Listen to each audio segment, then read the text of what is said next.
from the incident, the scandal may alienate a whole generation of Scientologists. I don't see how they can expect anyone to continue moving up the bridge to total freedom and achieve clear after this. This is the Onion News Network.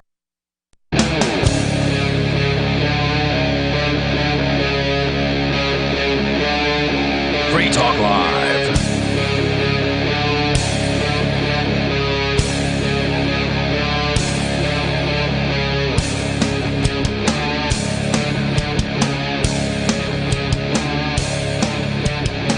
This is Free Talk Live. You're invited if you want to join the show. You can take control of the airwaves. All you got to do is dial in at 603-283-6160. That's 603-283-6160. In the studio with you tonight, it's Ian. It's Bonnie. And Arya. We got some interesting international news coming up here tonight. You've got a wild story out of China, actually, Arya, coming up about children being limited to 3 hours per week of video gaming. That's on the way. Plus, also in that part of the world, Australia, the truckies, as they're called there, truckers, professional drivers. Truckies, wow. Okay. Yeah, they are protesting. Are they? Yeah, the truckers are intending to shut down the entire country in a good way, like to somehow reverse the government's lockdowns by basically blocking all goods from going anywhere. Well, I saw news out of Australia yesterday that one of their health ministers was like, look, we're going to have to learn to live with this virus. We can't just keep locking down like this. The virus is here. It's not going away. We have to change tactics. That's an actual health minister who said that? Yeah, I don't remember shocked. exactly who, but yeah. There must be like some little blip of sanity somewhere in Australia. Otherwise, they haven't fired him for some reason yet. This is the truckies doing this is what I've been telling you about that I keep seeing memes about, but I didn't have an actual story about. Like, what's it called when you protest by not working? Strike. They're doing a strike. Like, everybody in Australia is supposed to participate, but the truckies, it makes a lot of sense because you can't really... I mean, people will starve. Yeah. Yeah, I don't know if I would call this a strike exactly because they are actually... Because generally, like, a strike is you don't go to work. Well, that was what I saw in memes. It said, like, don't work until we shut down the... Don't work to shut down the country. These guys are actually going to do a thing. Like, they're getting in their trucks and going to block certain things. So they're blocking the roads with their trucks. Blocking ports, blocking things like that. So we can talk about that too. The number again, 603-283-6160. It's an interesting tactic that apparently the truckies have used with success in Australia in the past. So it's not the first time that they've come out in this way. We can talk about cryptocurrency, El Salvador, and what the president there is saying about are they going to actually allow people to not accept Bitcoin with the new Bitcoin legal tender law.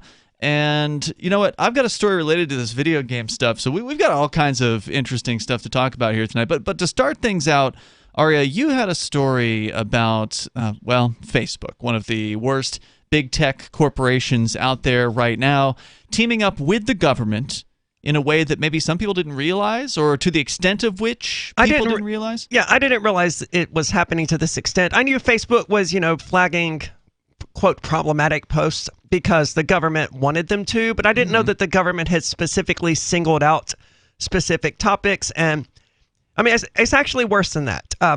Facebook is not doing this by themselves. The government is actually flagging problematic posts for Facebook to look at. So the government's actually monitoring Facebook and saying, hey, we don't like this, take it down. Wow.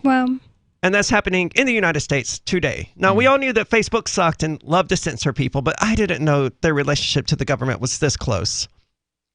So the Biden administration sure isn't taking Donald Trump's big tech lawsuits seriously. Evidently, he's still got lawsuits pending. He's suing them for censorship or something. A week after the former president's lawyers argued in court filings that his removal by social media firms amounted to, quote, state action, the administration broadcasted it is coordinating... Oh, now that's...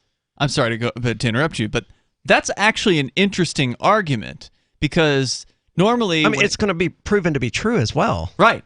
Because normally, like, the standard libertarian answer is, well, it's private property, so therefore they can do whatever they want. Well, not if they're working hand in hand with the state. And then there's the old question of how much do you have to get paid by the state before you are no longer a private company? Like if you've got, true. if you're a 100% private company, you never get paid anything by any state agent, okay, you're a private company. But if you are getting paid 33% of your, your income or your receipts or whatever, your clients are state agencies, starts to become a little more of a question. If it's 50%, then it seems pretty obvious that you are basically living off of the state. Yeah, if it's 50%, then you probably wouldn't survive without the state. I mean, yeah, I wouldn't begrudge any company for taking a state contract, right? Because, like, it's sweet money, and you already paid them anyway because, you paid whatever income tax, and so you might as well try to get your money back. But if that's the way you make all your living, then... See, I don't even think money has to be involved in this. If you run a social media platform, the government says, hey, we want you to remove these posts, and you remove them, then you're an employee of the state. You're taking actions on behalf of the state. Yeah. Whether you get money from them or not. Well, and also remember, we found out, I don't know if you were on this particular show or not, but we found out that Facebook was tied in with the U.S. government as far back as January of 2020 for coronavirus promotional purposes, that they gave the federal government $2 million worth of advertising early on Facebook. About the coronavirus? Yes. I didn't know there was coronavirus ads. Yeah. What do you mean? Like, hey, here's what you do with the coronavirus, or get your shot, or get your test, or whatever. Like, whatever the government, the CDC wanted to use the $2 million for, they give them a credit, basically, of $2 million. Like, that's insane. Well, the government got way more than that with all of the click here to go to the CDC and learn where you can get a shot ads that they're putting on Facebook. Right. Yeah, I'm sure they've given them more money since then. So yeah, they are in bed, and now you've got more information on that. We're flagging problematic posts for Facebook, said White House Press Secretary Jen Psaki on Thursday, referring to coronavirus misinformation. So that's correct. The federal government is flagging posts for Facebook to look at.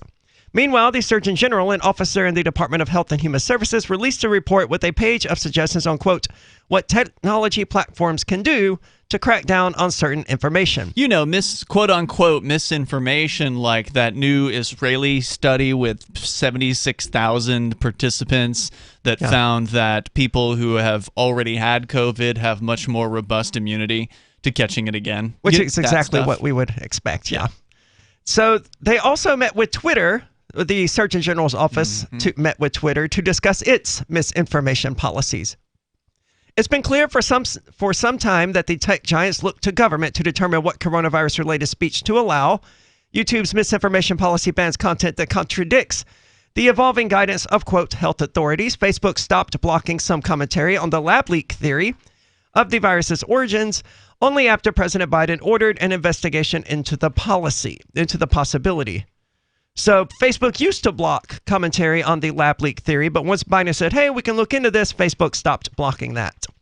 Public-private coordination is not in itself sinister. I certainly disagree with that statement. It's always sinister. The government can be an important source of information, and most people would agree it's that sinister for the reason of this is supposed to be a place where you have free speech. Yes, but the government is saying, hey, no, we don't like it when they say that. Remove it. What motivation does the government have to give information that's completely unbiased? Well, they don't. They don't have any. They're motivated to give information that, benefits them. But this is a tremendous free speech violation for the government to pick any topic that they want, basically, and say, hey, Facebook, we don't like that these people are saying these things about this particular issue.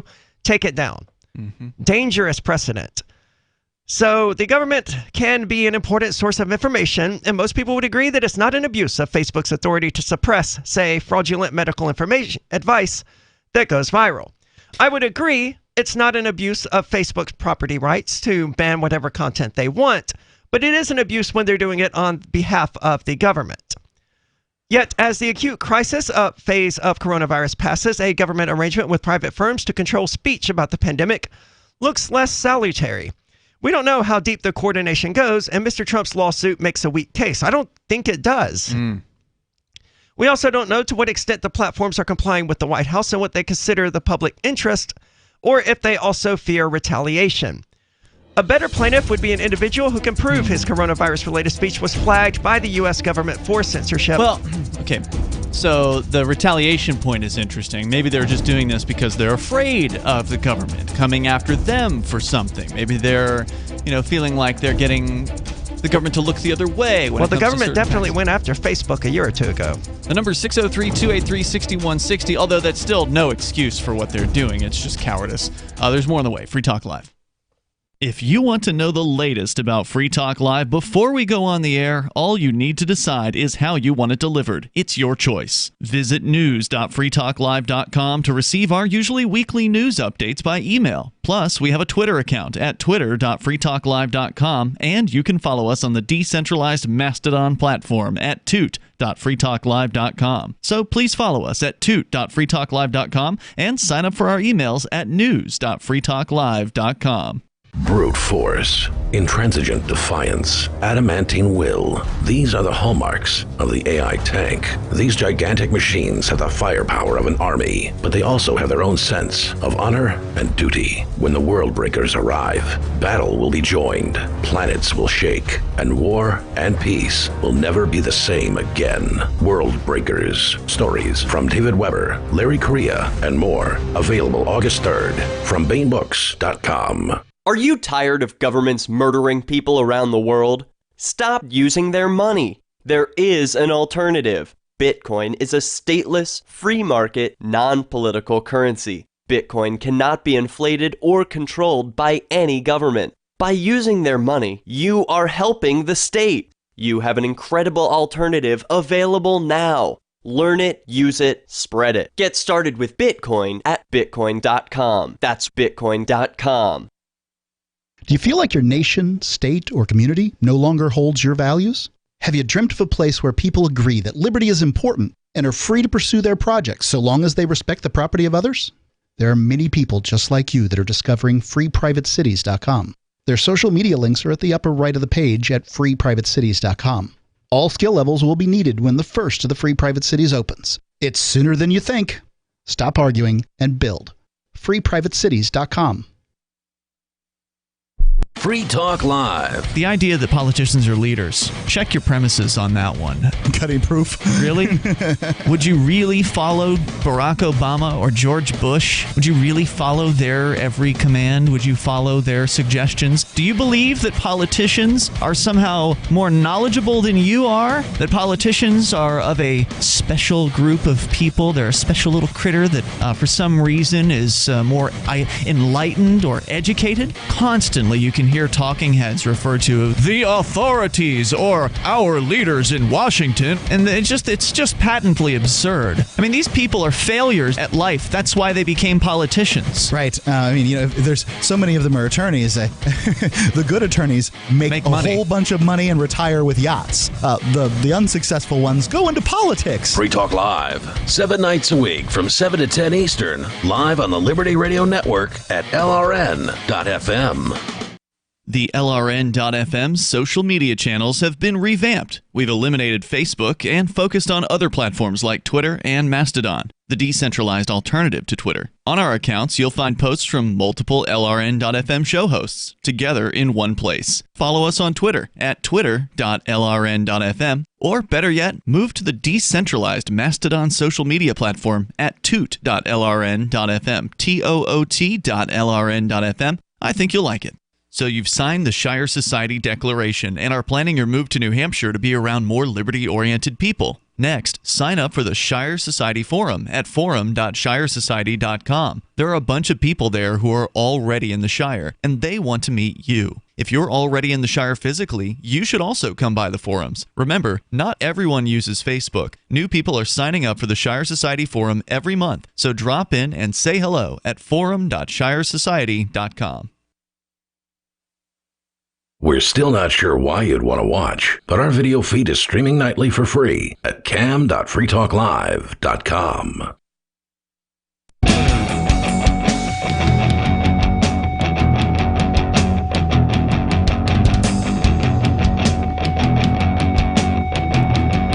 This is Free Talk Live. The number, if you want to join in here, it's 603-283-6160. That's 603-283-6160.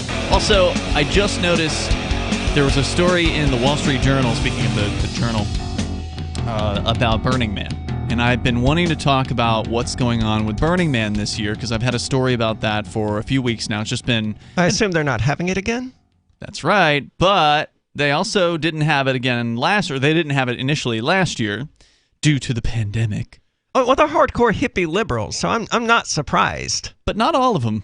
Some of them are just hardcore, and the real burners still went to the Black Rock Desert last year, and they had themselves an event without any kind of permission slips from the government. Nice. The way Burning Man should have been and might have originally been way, way back in the days when it first started. So what's going on this year with Burning Man? We got that update for you as well. But right now, we're talking about what's happening with Facebook and Twitter, apparently, doing the... and YouTube as well. They were mentioned. Of course. Doing the bidding of the White House. Specifically, you've got some sort of bureaucrat or multiple bureaucrats in the U.S. federal government whose job it is to flag information on social media. Yes. And then social media goes and they mark it as quote-unquote misinformation or take it down entirely. Yep. And that's an egregious abuse of First Amendment rights, but I'm not surprised. And they're saying that a better plaintiff than Donald Trump would be an individual who can prove his coronavirus-related speech was flagged by the U.S. government for censorship and that Facebook complied. So basically, a better plaintiff is someone who does not exist. There is no way any individual out there who had their content flagged would be able to prove that Facebook did it on behalf of the government. Yeah. Wait, so what is Trump's court case? It's about him getting censored by Twitter? Twitter, And Facebook, and YouTube. Yeah. So he's suing them over that, and, I think he's probably right at this point. So much the better if the speech is not only constitutionally protected. I don't know what they mean by that. All speech is constitutionally protected, Yes. but also true or partly true in an area where the authorities were wrong. Well, I guess if it's a threat, it's not technically constitutionally protected. There's certain carve-outs that the courts have sort of acknowledged as, okay, you don't have the freedom of speech to say, I'm going to kill you, in a threatening manner to somebody, and they believe it. Fair point. Yeah. Mr. Trump's claim... But that's not what Trump did. No. And his claim doesn't qualify in Mr. Feldman's view. Now, Mr. Feldman is a Harvard law professor. I accidentally skipped a paragraph. So he wrote that current constitutional doctrine doesn't clearly lay out how much government coercion of a private actor's speech decisions it would take to constitute a First Amendment violation. So nothing within the Constitution or how it's being interpreted lays out how much government coercion of a private business's speech decisions it would take to constitute a First Amendment violation. So some level of coercion is required, is allowed, evidently, and I tend to disagree with that. But under at least some circumstances, the threat of a lawsuit should be actionable. Wherever the legal line is drawn, the rise in big tech censorship that happens to align with government preference ought to draw scrutiny. If it can happen on coronavirus, it can happen on other issues. Sure can. And Americans shouldn't let that... will. It will. Libertarians, they already don't like us. Libertarians are going to be on the chopping block next as soon as this coronavirus nonsense ends, assuming well, it's we going already to are. end. They've already mentioned that they're after libertarians and mentioned that they're after anyone who espouses that the government is illegitimate and all this stuff. Yeah. And that's, domestic terrorism. Americans shouldn't let that become the new normal, is how they end it. It's already the new normal, and if we have the burden of proof, where we have to prove that Facebook deleted our message at the behest of the White House, then there's nothing we can do about it. But we know that the White House is coordinating with Facebook and Twitter and YouTube and probably other tech platforms to remove content. To me, that's enough to warrant a lawsuit. It doesn't matter if you were a specifically targeted individual or not, because you're never going to be able to prove that. And if you have to be able to prove that your content was removed specifically because the government requested it, the government's they're going to get away with it. That's an impossible hurdle for someone to jump over. Yeah, they're not just going to admit what they did. This is an ugly relationship between big tech and the state. It's not an entirely surprising one. No, we knew this was going on. Yeah. This is just a confirmation that it is going on, and it's not going to get better. It's going to get worse. And as you say, it's impossible to prove one thing led to another. And so the best thing you can do, because there are solutions, is to build the alternatives.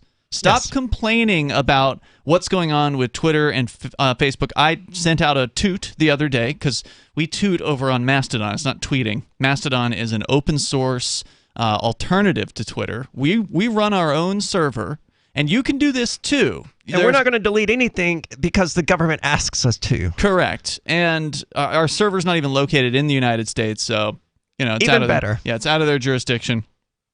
And so running your own server or joining somebody else who's already running a server, because there's already thousands of servers. You don't have to duplicate those people's efforts if you can find one that you like. So we have one at social.freetalklive.com. There's also another great libertarian server called Liberdon at liberdon.com. So if you don't like ours, you can use theirs. Or like I said, you can start your own. And so many people love to complain about how bad Facebook and Twitter and YouTube are. And I get it. They're bad. The most recent was a guy named Alex Berenson.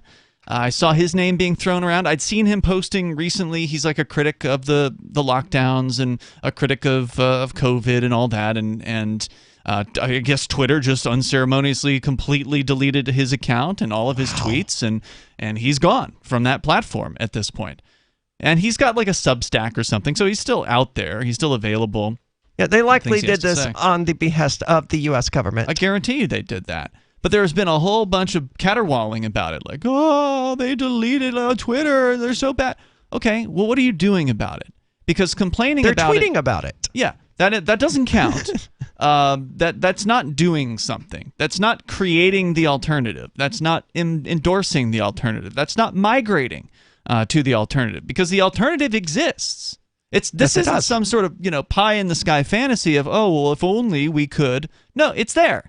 It's called Mastodon, and you can run this thing. And it's okay? not Parler or Gab or any of these Right. others that are still centralized, and the government can still Correct. come along and say, hey, no, take this content down, or censored because they don't like what you're saying, as Now, happened with Parler and people we know. It would be inaccurate to say that Mastodon is not centralized. It is just less centralized than these other solutions. Well, So- that's true. Unless you own your own server. Someone else does. Correct. So there is a central authority in charge of whatever server you're joining if you're not running it and owning it yourself. But the thing is, there's thousands of these centers. So it is more decentralized in that you get to pick which server you join, or you can start your own. And all of the servers are what they call federated. So they're all connected together unless they choose not to be. So that's up to each individual server owner what level of connection they have to the outside world and what their rules are on their server. So one server might be restrictive on what you can and can't say, and another server might have completely the opposite rules, because it's kind of like an open marketplace of social media servers. And then, of course, there's Odyssey, which is a great website for which you can, or with which you can upload videos, and you don't have to worry as much about being taken down there, which is backed up by Library. We'll tell you a little bit more about them coming up here in moments. Your calls and thoughts are welcome. 603-283-6160. You can join us here on Free Talk Live.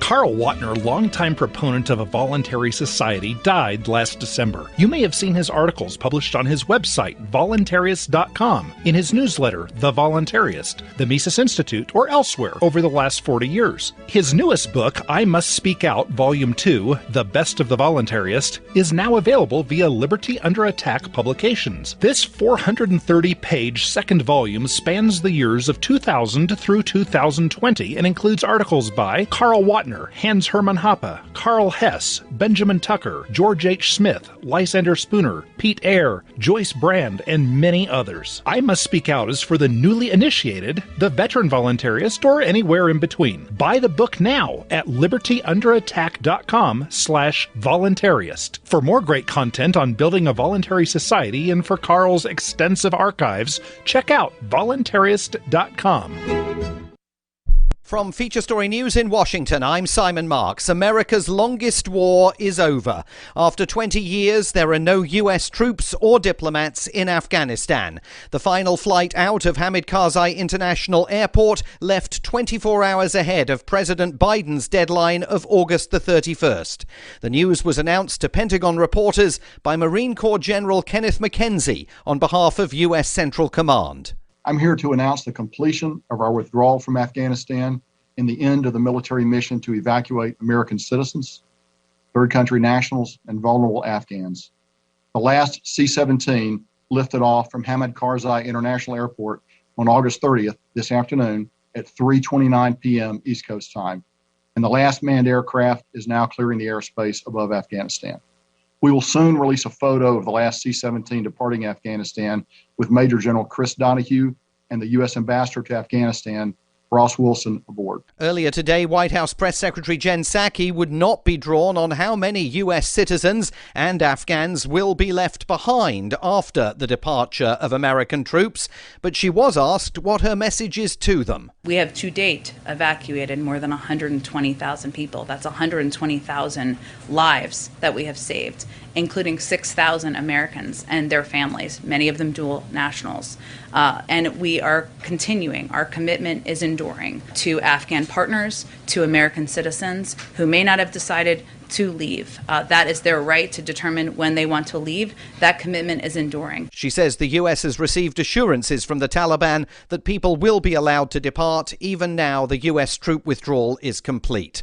In other news, the European Union has renewed its ban on American travellers wanting to make non-essential journeys to the bloc amid the U.S. spike in COVID-19 cases. From FSN's Brussels bureau, Lucy Hoff reports. The US had only been added to the EU's COVID-19 safe list in June, in a move that was welcomed by member states heavily dependent on tourism from across the Atlantic.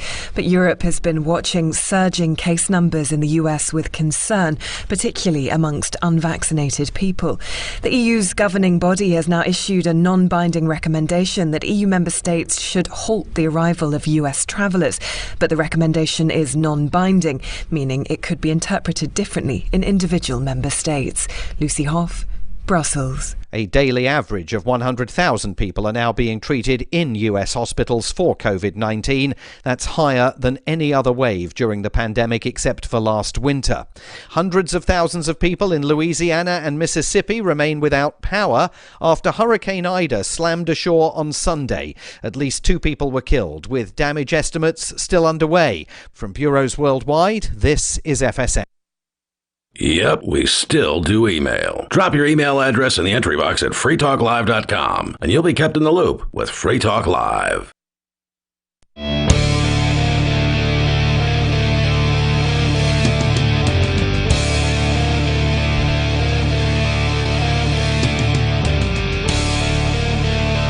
It's Free Talk Live. You can join us here. The number is 603-283-6160. That's 603-283-6160. Right about now, Burning Man would be kicking off. What is Burning Man? Well, maybe you haven't heard about the humongous party that's been thrown for 3 decades, I think, roughly. A little bit more than that, maybe, in the Black Rock Desert. Actually started on a beach, I think, in San Francisco years ago, but it ended up migrating into Nevada, and we can talk more about what's it look like now in the so-called pandemic. So that's on the way. With you tonight, it's Ian. It's Bonnie. And Arya. But we're going to go first to your calls and thoughts. Oh, yeah, and I did say I was going to tell you about Odyssey, because we're talking about alternatives. Because if somebody that you really enjoy reading gets deleted, or maybe you yourself get deleted from Twitter, Facebook, YouTube, you fill in the blank, whatever other popular social media. I actually did succeed in getting suspended from Twitter. And really? Yeah, because I kept calling Governor Sununu a fag. And evidently, he reported that. He reported it? I'm assuming. I don't know. Maybe someone did, at any rate. But they didn't just remove the tweet. I had to have someone actually go online and remove it for me. Like, they won't delete the tweet. They make you go and delete it yourself for whatever reason. Weird. So I got the person who's managing my other social media to do that for me. It was so weird, though. It's like, why didn't you just delete it and reinstate the account? So the point I was going to make is if you are deleted from this thing, or somebody that you enjoy following is deleted from these platforms, and you haven't been cultivating an alternative, it's not like we didn't warn you. It's not like you didn't know that this could be coming, that this is a good chance. If you're criticizing the state, if you're criticizing the COVID response, the crackdown, all of that, that they could come after you. You know that's a possibility now, right? So since you know that's a possibility, you ought to take steps to protect yourself. And we talked earlier about joining a Mastodon. You can join ours at social.freetalklive.com. That doesn't mean you have to quit Facebook or Twitter or whatever. You can still be there, but just know that your days are numbered on those platforms. And I would suggest you use the alternative platforms and simultaneously and kind of cross-promote. Let your Facebook or Twitter followers know, hey, look, this is where you can find my uncensored feed. This is where you can see what I have to say without some big tech company getting involved. And Odyssey allows you to do that with video. So Odyssey, I do want to be clear, Odyssey itself is a front end for what's called a media sharing protocol, which is library. And it's actually library that's uncensorable. So when we say Odyssey is uncensorable, we're stretching a little bit there. It's the back end behind Odyssey that is uncensorable. Library cannot be censored. It cannot be stopped. It is blockchain-based. It's decentralized. It's open source. And Odyssey is a website that the people who made Library So it operates on a lot of that. the same principles. It literally operates on the same platform. It operates with Library in the background. So it's essentially a front end. It's a pretty interface for Library. But there are some things they do exclude on Odyssey. You can't put pornography on Odyssey. You can't put like murder videos or something like that. Some sort of horrifyingly grotesque thing or whatever. But so they do have some standards at Odyssey, but it's a much safer place for people to express themselves and to have and hold opinions. A lot of people who've been deleted from YouTube, they're over on Odyssey right now. So check them out. You can find our channel at video.freetalklive.com. That's a URL that'll take you right to our Odyssey channel. You can subscribe to us, follow our channel there, and we'd appreciate you do that. And again, that's another way you can protect yourself. If you're a video creator and you've already got a YouTube channel and maybe you've already gotten a strike, maybe you've already gotten a warning, you can see the writing on the wall. And even if you can't, you can go ahead and protect yourself by syncing your YouTube channel with Odyssey, which is a super easy process that anybody can go through. And they'll even ask you when you're signing up at Odyssey whether you want to. So it's like super easy. Check that out, video.freetalklive.com. We go to Greg. He's on the line in New York. You're on Free Talk Live. Hello, Greg. Hey, y'all are talking about my favorite topics that's near and dear to my heart. Yeah. Decentralized social networking. So I just want to say that I think the reason people don't use Mastodon or Matrix and other federated systems is because the features that they have with Facebook and other like LinkedIn are just too convenient. They have video conferencing, they have events, I don't know, they just have all these things, chats, that they are used to, and they don't want to give it up. I think that I'll give you that in the case of Facebook. There is no blockchain-based or decentralized alternative to Facebook. Well, there are some. What's it Well, called? you don't have like phone calls on Matrix like you do on that's Messenger. That's more similar to Discord than it is Facebook. But you can make a call over Matrix. It's a little clunky. We tried doing that last year with Matrix. We tried having like a call in line with that, and it was difficult to coordinate that. It definitely didn't. They hadn't smoothed out the sailing on that particular feature just yet. I think Keybase was probably going to be the closest alternative to Facebook, but then they've got bought out by Zoom. Zoom, yeah. So they're done. Wait, what was it called? Keybase? Keybase, yeah. Yeah, I mean something that allows you to create your own profile and have your own. And I realize Mastodon allows you to do that as well, but there's content that you can find on someone's Facebook page that you don't get by just going and scrolling through your feed. Like they have a separate page of their own that contains information about them. Yeah, that's true. I'm trying to remember what it is. I don't know if it's activity.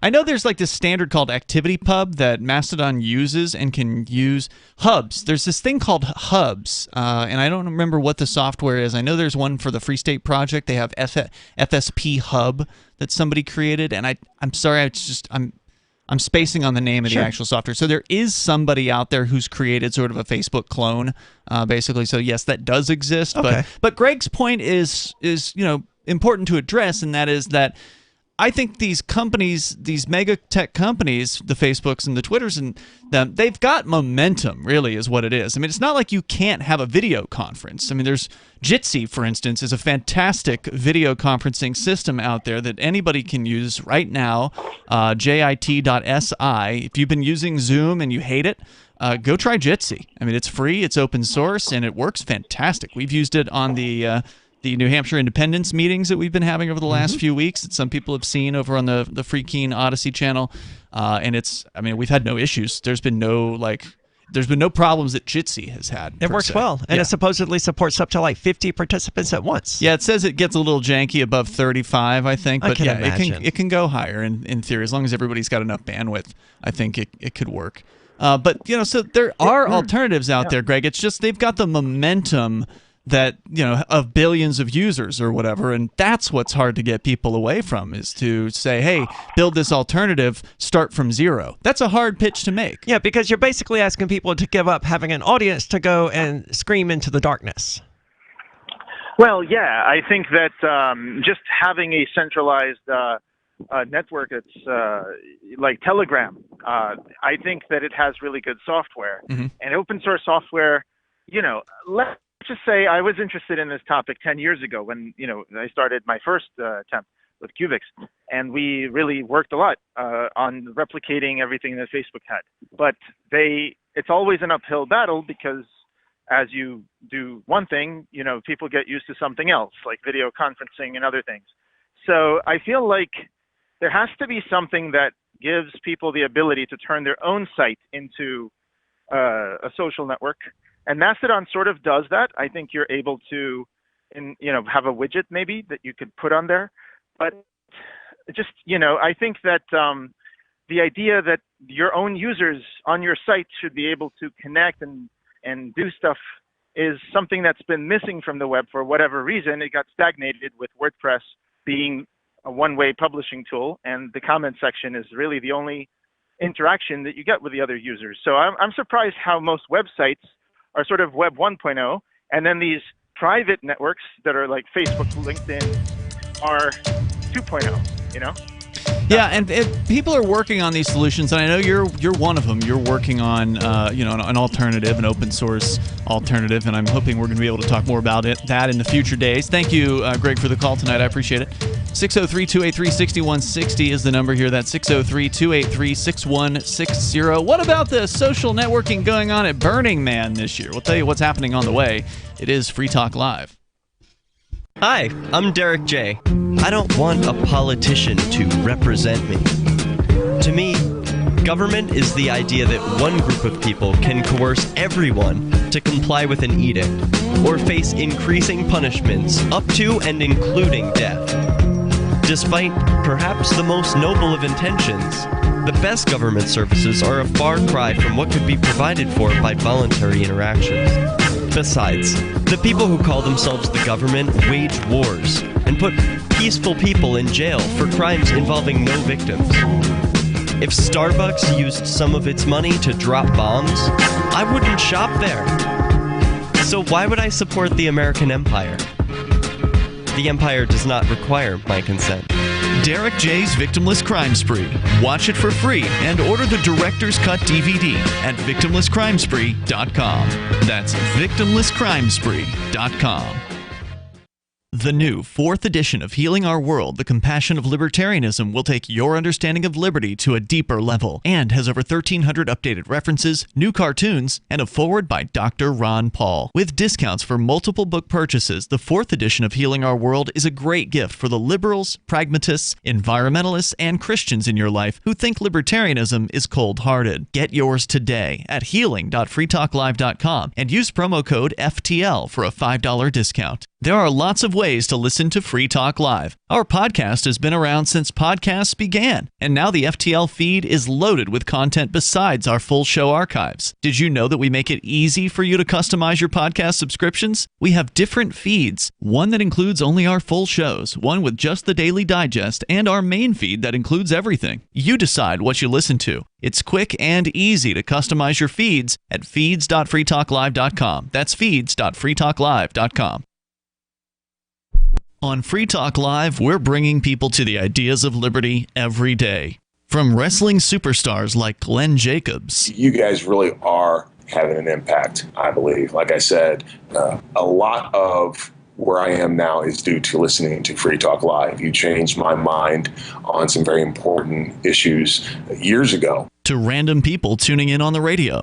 I was kind of stuck in the left-right paradigm. I heard your show by chance on a Saturday night. From there, I went on, joined the Free State Project, and become an amplifier. So, I mean, that's really the reason why I amp is because I know that if it wasn't for you guys being on as many stations as you are, I never would have found the ideas of liberty. Your amp will directly change more lives by getting Free Talk Live in front of people looking for talk radio online and on the air.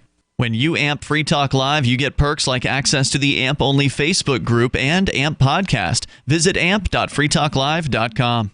What if you want to hear the latest episode of Free Talk Live, but all you have is your phone, you forgot to download our archive, and you have no data connection? You can call our Listen line at 641-793-0191. That's a long-distance number, so you may incur charges. If not, listen as long as you want. 641-793-0191. The Free Talk Live Listen line, 641-793-0191.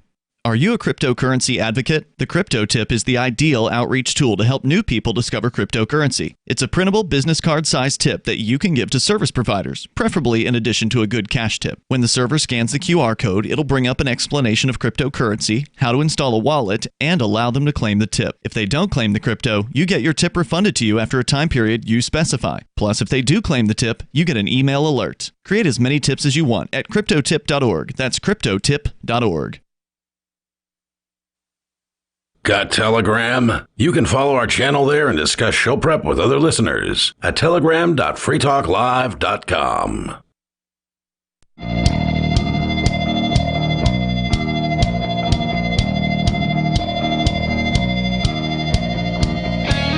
It's Free Talk Live. The number, if you want to join us here, 603-283-6160. That's 603-283-6160. In the studio with you tonight, it's Ian. It's Bonnie. And Aria. You can bring up anything that you want as people are celebrating in Afghanistan, where it is already tomorrow. The U.S. government troops have now left the Kabul airport. They flew out a few hours ago. The final plane is Splitsville at this point, and people firing guns and other weapons into the air in celebration of the end to 20 years of I got to conflict. tell you, man, I'm stunned. I never expected it. Even when they, began actually withdrawing a few weeks ago, I didn't expect. I figured they would find out some kind of reason to send troops back. We're like, oh, we didn't expect this. We got to go back in. Well, they might. I mean, they might, but the right claim now, it's is, over. It does appear to be over for the moment, but although they've been saying that, and what this means, I don't know, but they've been saying that there's people that want to get out. We're going to do what we can to help those people get out, meaning Americans who are still in Afghanistan. And also meaning a convicted rapist who was deported from the United States back to Afghanistan, who ended up back in the United States on one of these aircraft because they're not doing any sort of actually checking into who they're bringing over. So, yeah, saw that today. So if you want to comment, you can. You can bring up anything. We're going to go to your calls. T-Bone is on the line in Florida. You're on Free Talk Live. Hello, T-Bone. Yeah, hi. I just wanted to discuss, maybe you have some opinion or advice. I know you're not lawyers, you don't give legal advice, but I just found out about 2 hours ago that my employer is going to mandate me to get vaccinated. And I don't know, you try to do a quick Google search. I didn't research it too much recently, or I mean, in the past, but I just did it, briefly before I called you guys. What type of three quick questions. What type of religious exemption can you claim? What type of medical exemption can you claim? And then what type of, is there any sort of, that that you can print out a fake mandate card? Because I have no intention of getting the vaccine. So the last one, the answer from all of us is no, we have no idea. I don't think that you need to get a fake vaccination card if you can find a doctor that his medical opinion is that you should be exempted from getting the vaccine. Well, that didn't work for the woman in Chicago who lost custody of her kids. I'm already highly likely to have blood clots. I smoke and I'm on estrogen. The vaccine is almost certainly going to give me blood clots. That's a legitimate medical reason not to get it. But in the eyes of the businesses and the state and the government in general, it's just not valid. The doctor's note doesn't matter to them. Yeah, I mean, it just depends. Your mileage may vary, right? You're talking about an employer that's mandating this? Right, and then I mean I'll tell you, but I don't necessarily want to bring it up. But it's an employer that it's like one of the least employers you would ever think that would mandate a vaccine, Mm-hmm. and it's a pretty big player in Florida. And what I'm like as far as, and I understand your situation with the crypto 6 and all that, I understand that, but as far as the fake vaccine passport or whatever, do you just not say it because you don't know, or do you say it because It's nothing any of us have looked into because we have no interest in doing that. Look, as far as any sort of fake passport is concerned, you have a concern there because if it uses some sort of government so-called authority, like a government seal or something like that, you are likely going to cross the government in a way you don't want to, because they will charge you with a felony if you take the CDC seal and you put that on a document.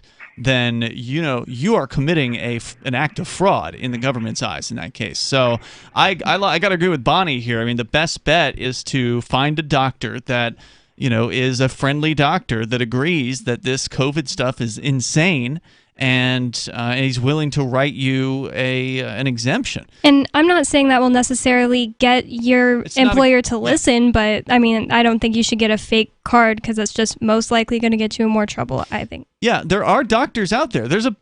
I don't know how many of them there are, but they exist. Whether they're willing to, hang that information out on Front Street is another question. Like, hey, we're the exemption doctor. Come on, come here. It may be something that the word has to kind of get passed around. I would start with the freedom cells. I would ask them, find a freedom cell in your area and see if they know somebody. There's a good chance that those relationships have already been cultivated. There's also health freedom networks, people that, again, these are existing networks of freedom-friendly people that there may already be a doctor within their network, or somebody knows a guy who could, they can point you to, and then you could have them write you out an exemption. And I think that if you could do that, your employer is probably not going to want to fight you with this, right? Like, whereas if you go to the government and say, I've got an exemption, then they've got all kinds of money that they can fight you with, whereas your employer may not be willing to go toe-to-toe with you on these exemptions. And your other question was about a religious exemption. I don't know anyone who has employed the religious exemption with success thus far. Most people are using medical exemptions.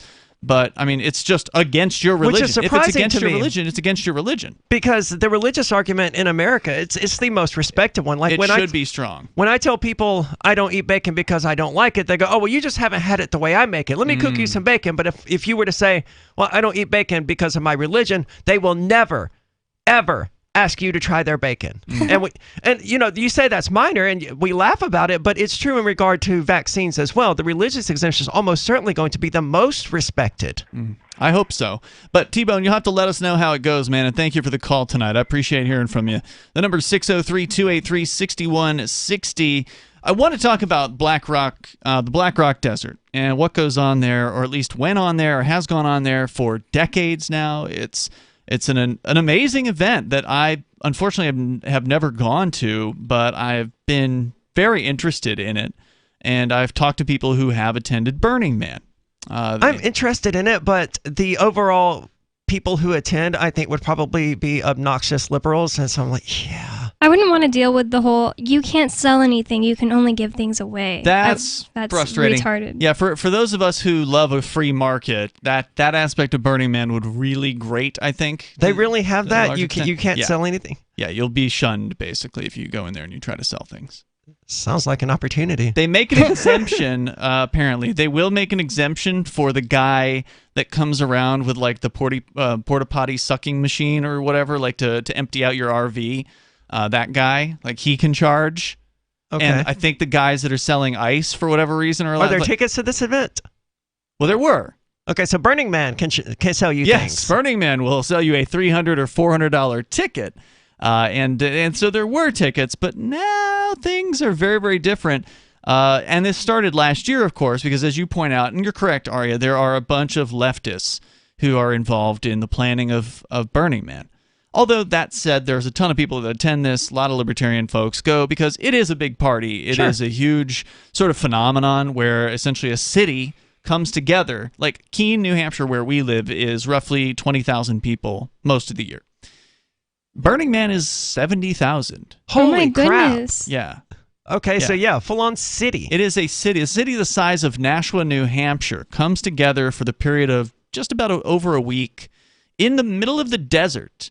And it was all about like self-reliance. The whole like tagline of the event is it's about radical self-reliance. Like you got to have it together to some extent to be able to pack everything you need to survive for an entire week in the middle of nowhere. This isn't Rogers Campground where you've got, water and electricity at every campsite and bathrooms at, strategic locations. You're literally in the middle of the desert. And there's like dust storms that come through, and if you don't bring rebar to like slam into the ground and keep your tent poles and keep your tent strapped At the rock to, hard desert ground. Yeah. If you don't put rebar into the ground and strap your tent down, when that windstorm comes through, your tent's going flying. And this happens there's always some newbie every year that didn't read the how-to manual or whatever on how to do this, and they didn't listen when somebody told them, hey, you strap that down, right? Nope. Their tent's gone. And you're not getting it back because it's like Wait, where is it, miles Nevada? away. Yeah, it's in the Black Rock Desert in Nevada. And the thing that's nearest to this is like some tiny little town with, a couple dozen people. And there's like one little store that gets all of its business on this 1 week. I mean, it's a really fascinating thing to look at. It sounds fun, but the precedence of, 70,000 other people make self-reliance kind of impossible in those circumstances. Well, and they got to bring in porta potties for this stuff and all kinds of stuff that isn't really self-reliant. Paris Hilton brings like a super fancy RV, right? And she flies in. Yeah, there's people that'll actually helicopter in. Like the super rich have like the super rich zone where. So it's an interesting study in sociology and how things have come out over the years. But now the event has gone virtual, or has it? We'll tell you a little bit more on the way here. What's going on with Burning Man? Of course, you're welcome to weigh in as well. Breaking weather news. Belize is sunny and around 82 degrees every day this week. What's the forecast for your life?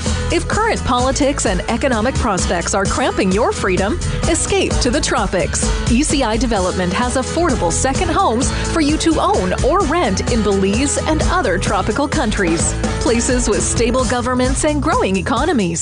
Secure your freedom now. To find out more, send an email to ftl@ecidevelopment.com.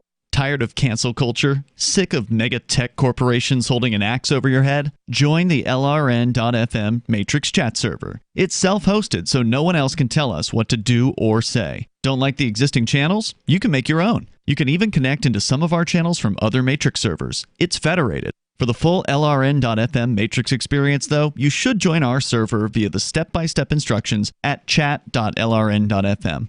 Chat.lrn.fm. How many lawyers does it take to change a light bulb? None. They'd rather keep their clients in the dark. There are too many lawyer jokes to count. However, there are some lawyers with more noble intentions. At the Institute for Justice, we bring the light to our clients. We are a non-profit public interest law firm with clear values and principles. At IJ, we fight for those whose most basic rights are denied by the government. Visit our website today at ij.org. Some of you asked, and now we've delivered. LRN.FM's live Keene, New Hampshire studio shows are now streamed in HD on Twitch. Visit our channel at twitch.lrn.fm and give it a follow. If you have Amazon Prime, you get one free subscription on Twitch. If you use it on our channel, Twitch will give LRN.FM a monthly piece of your Prime subscription cost. So please watch, follow, share, and subscribe to twitch.lrn.fm. That's twitch.lrn.fm. You're listening to the live edition of Free Talk Live. Hour number 2 is next, after the news, here on the Liberty Radio Network at LRN.FM. From Feature Story News in Washington, I'm Simon Marks. America's longest war is over. After 20 years, there are no US troops or diplomats in Afghanistan. The final flight out of Hamid Karzai International Airport left 24 hours ahead of President Biden's deadline of August the 31st. The news was announced to Pentagon reporters by Marine Corps General Kenneth McKenzie on behalf of US Central Command. I'm here to announce the completion of our withdrawal from Afghanistan and the end of the military mission to evacuate American citizens, third country nationals, and vulnerable Afghans. The last C-17 lifted off from Hamid Karzai International Airport on August 30th this afternoon at 3:29 p.m. East Coast time, and the last manned aircraft is now clearing the airspace above Afghanistan. We will soon release a photo of the last C-17 departing Afghanistan with Major General Chris Donahue and the U.S. Ambassador to Afghanistan, Ross Wilson, aboard. Earlier today, White House Press Secretary Jen Psaki would not be drawn on how many U.S. citizens and Afghans will be left behind after the departure of American troops, but she was asked what her message is to them. We have to date evacuated more than 120,000 people. That's 120,000 lives that we have saved, including 6,000 Americans and their families, many of them dual nationals. And we are continuing. Our commitment is enduring to Afghan partners, to American citizens who may not have decided to leave. That is their right to determine when they want to leave. That commitment is enduring. She says the U.S. has received assurances from the Taliban that people will be allowed to depart. Even now, the U.S. troop withdrawal is complete.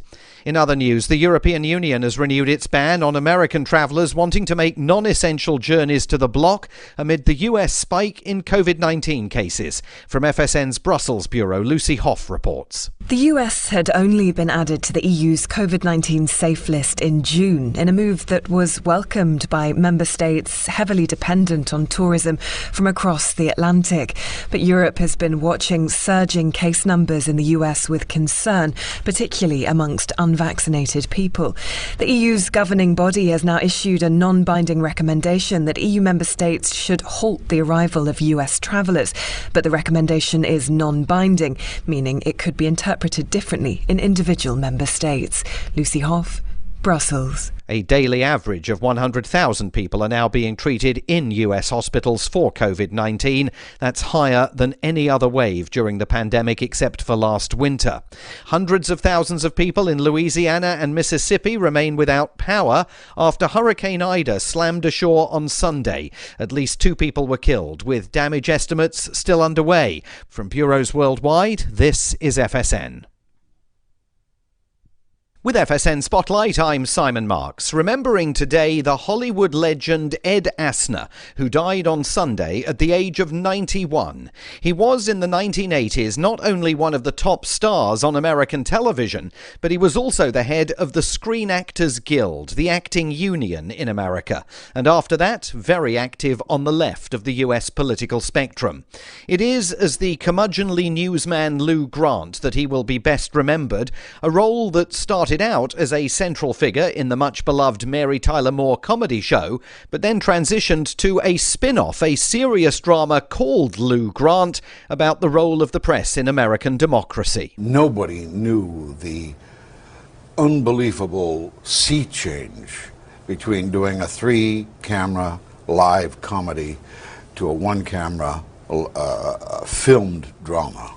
I was constantly told by the 2 producers, now we're not going to be down on the set with you, so you got to remember who Lou is. You got to keep that spirit of Lou. Well, I kept trying to keep that spirit of Lou with no laughs because it's a filmed drama. Ed Asner talking to the Freedom Forum. It was a brilliant filmed drama that would eventually continue for 114 episodes. He was 40 when he found fame. He was still working into his 80s, lending his voice to the elderly widower in the animated comedy Up. The main news again, the final US military flight has departed Kabul airport, bringing to an end America's 20-year war in Afghanistan.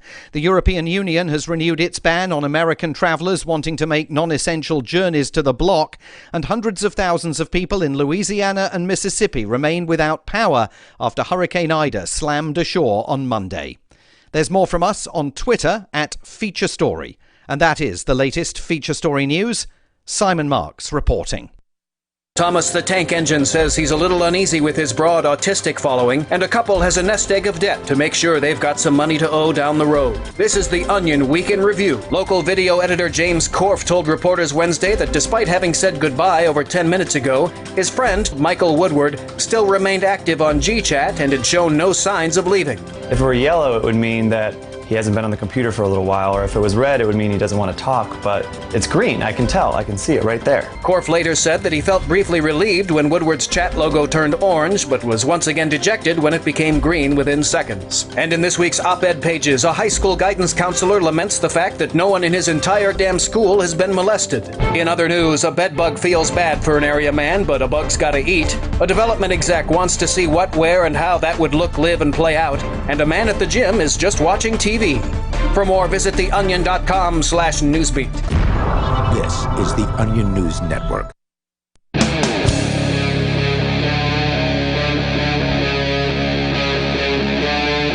Free Talk Live. This is Free Talk Live. We are kicking off the second hour of the program. The phones are open here tonight. The number 603-283-6160. Coming up, what is Burning Man going to look like for year number 2, where the official event in the Black Rock Desert is not taking place? I'll tell you about that on the way here tonight. With you, it's Ian. It's Bonnie. And Aria. We're going to go back to your phone calls and thoughts. You can take control of the airwaves. You can bring up whatever is on your mind. I know, Bonnie, you wanted to talk about the CDC. Surprise, surprise, fudging the numbers. She's got some details about that. No, that would be on top of hospitals fudging the numbers that they reported to the CDC, Right. I guess, right? Oh, Yeah, it must be. There's a lot of fudge when it comes to all the COVID-related numbers. And so we can talk about all of those things and so much more, including a crazy limitation in China on children playing video games to online video games, to be specific. 3 hours per week. We'll share all of that with you if we get the chance. Of course, your calls come first. We go to Eamon. He's in New Jersey. You're on Free Talk Live. Eamon, listening on Twitch. Hey, how you doing? What's on your mind Actually, we're talking about something else, but a funny thing you say about the whole Burning Man thing. I actually met a bunch of people at a festival who are doing that, like going to the secret event or whatever. Oh, they're going to the one that's actually happening, the real deal Burning Man that's happening still in the Black Rock Desert this year? Yeah. That's cool. I don't know any details about it, though, but apparently it might actually be better than the normal one because... I bet it will be. A bit less corporate. It'll be, you don't have to pay $300 or $400 or whatever, hundreds of dollars just to get into the event. Burning Man, brought to you by Rockstar Energy Drink. Brought to you by Facebook. Go ahead, Eamon. What are you calling about tonight? Yeah, so I'm like these days, I feel like I'm in the end of the world. I'm so anxiety-ridden because my job is now requiring everybody to be vaccinated. Oof. And I at this point, I don't make that much money anyway because it's animal shelter, but I have a lot of savings, so I'm not concerned about myself. Like I'm prepared to just.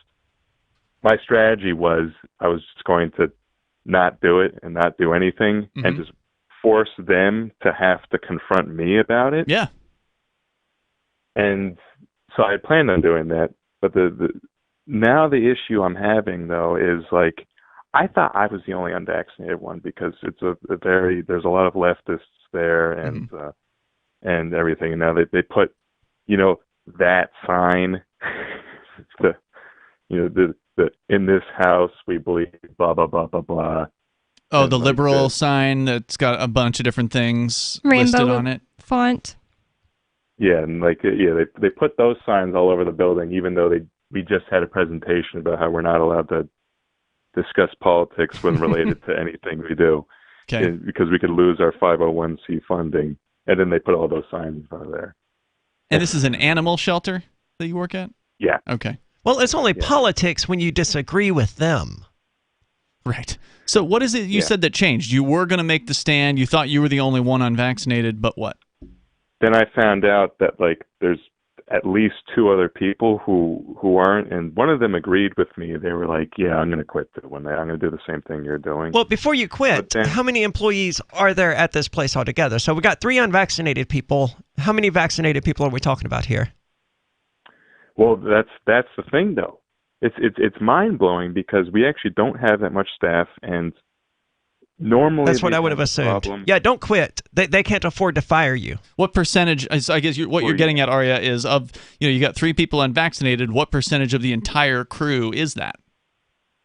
Probably like 5%, maybe less. Okay. Oh, they can probably afford you. You're not understaffed, dude. If 3 people are 5% of the workforce at an animal shelter, sorry. I still think that you should let them fire you because if in the future, if there is a possible recourse, you're not going to even have that possibility if you voluntarily quit your job. Yeah, that's true. I think everybody should force them to fire them. Make them work for it. So now the thing though is, I was watching a bunch of other shows, and they had this lawyer on this one show I watch a lot, and the lawyer was saying, because this is like probably the #1 issue in the country right now.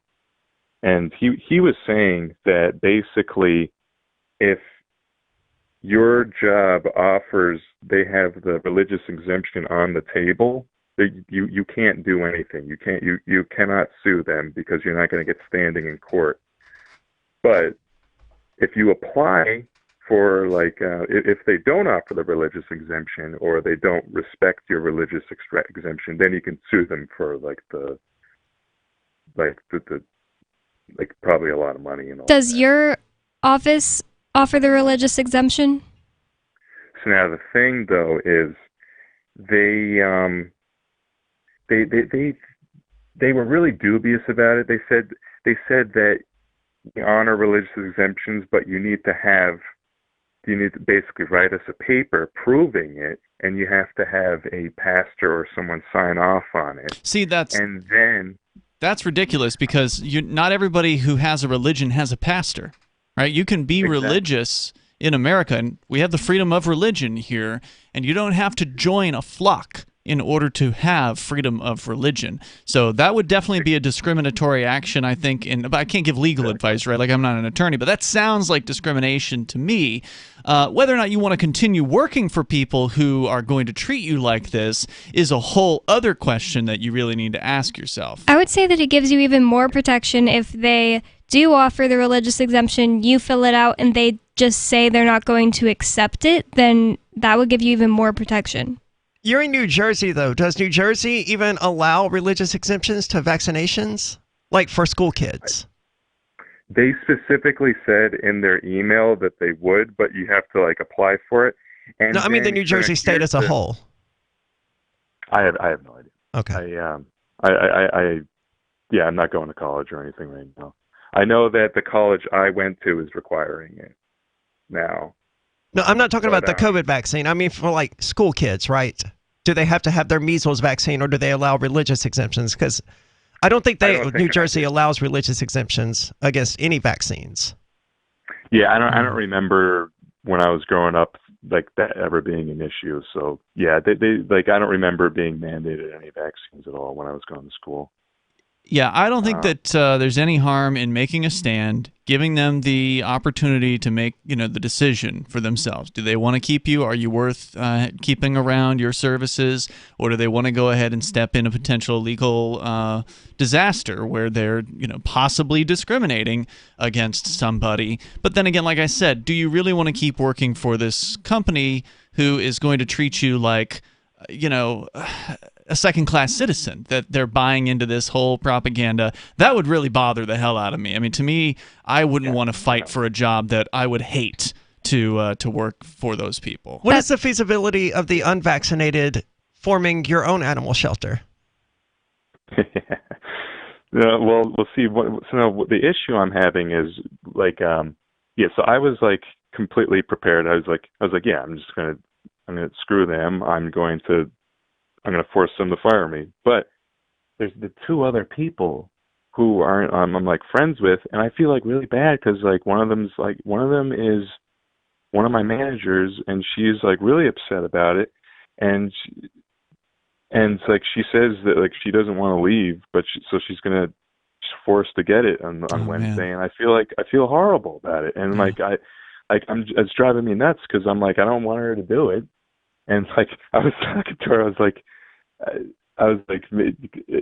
if I got you a black market like fake vaccine card, would you use it?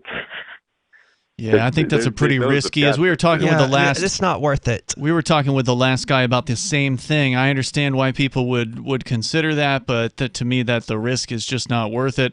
And potential fraud charges, using government logos without permission or whatever. Again, we're not legal experts. We can't give you legal advice, but either make your stand honestly or just walk away from that job. That's what I would suggest. And thank you. Really good way to put that. Eamon, for the call tonight. Appreciate it, man. If you got other questions, feel free to call any other night. And, another thing I would walk away from is New Jersey entirely. If you're a freedom-loving person, you really ought to get out of that place. I mean, it's not a good place. It's not a place that's going to get better. I would recommend you check out New Hampshire. Go to 101reasonsfilm.com. You get 101 reasons why liberty lives in New Hampshire. There's thousands of libertarians migrating here. When Monster Hunter International discovers one of Isaac Newton's wardstones being auctioned off, they decide to steal it and use it to destroy the Chaos God once and for all. But a mysterious thief upends their plan, and it soon becomes a race against time as something much older and infinitely more evil awakens in the jungles of South America. Monster Hunter Bloodlines by New York Times bestselling author Larry Correia and Baen Books. Visit monsterhunternation.com for more. Are you tired of governments murdering people around the world? Stop using their money. There is an alternative. Bitcoin is a stateless free market non-political currency. Bitcoin cannot be inflated or controlled by any government. By using their money, you are helping the state. Stop doing it. You have an incredible alternative available now. Learn it, use it, spread it. Get started with Bitcoin at bitcoin.com. That's bitcoin.com. Do you feel like your nation, state, or community no longer holds your values? Have you dreamt of a place where people agree that liberty is important and are free to pursue their projects so long as they respect the property of others? There are many people just like you that are discovering freeprivatecities.com. Their social media links are at the upper right of the page at freeprivatecities.com. All skill levels will be needed when the first of the Free Private Cities opens. It's sooner than you think. Stop arguing and build. freeprivatecities.com. Breaking weather news. Belize is sunny and around 82 degrees every day this week. What's the forecast for your life? If current politics and economic prospects are cramping your freedom, escape to the tropics. ECI Development has affordable second homes for you to own or rent in Belize and other tropical countries. Places with stable governments and growing economies. Secure your freedom now. To find out more, send an email to ftl@ecidevelopment.com. The Free State Project has reached its goal of 20,000 liberty lovers who've pledged to move to New Hampshire and get active to achieve liberty in our lifetime. Perhaps you're trying to figure out what part of New Hampshire should be your destination. If so, consider Keene. You'll find more than 150 reasons to move to Keene at move.freekeene.com. Keene is famous for its historic, publicity-generating activism, as well as being the liberty media capital of the world. It's home to freekeene.com, New Hampshire's destination for liberty activism, news, and opinion. For years, we've been compiling over 150 reasons to move to Keene at move.freekeene.com, where you'll learn about some of what's happening here and what makes Keene a great place to live. If you love liberty, you'll probably enjoy anywhere you end up in the Shire. But do your due diligence first. Please visit move.freekeene.com for the full list of over 150 reasons to move to Keene. That's move.freekeene.com. If you want to know the latest about Free Talk Live before we go on the air, all you need to decide is how you want it delivered. It's your choice. Visit news.freetalklive.com to receive our usually weekly news updates by email. Plus, we have a Twitter account at twitter.freetalklive.com, and you can follow us on the decentralized Mastodon platform at toot.freetalklive.com. So please follow us at toot.freetalklive.com and sign up for our emails at news.freetalklive.com. I'm crazy about My Magic Mud. This is the most important oral care product created this millennium, and I'm not kidding. We all have different opinions on politics and issues, but we all have mouths. And I want yours to be as clean as possible, with teeth as bright as they were meant to be. I will never be without My Magic Mud. It's a little surprising, but man, does it work. If you only listen to one thing I say ever, go to mymagicmud.com and get 20% off with code FTL. mymagicmud.com, code FTL. Do you appreciate what we do? Help us advertise, market, and promote for just $5 a month at amp.freetalklive.com.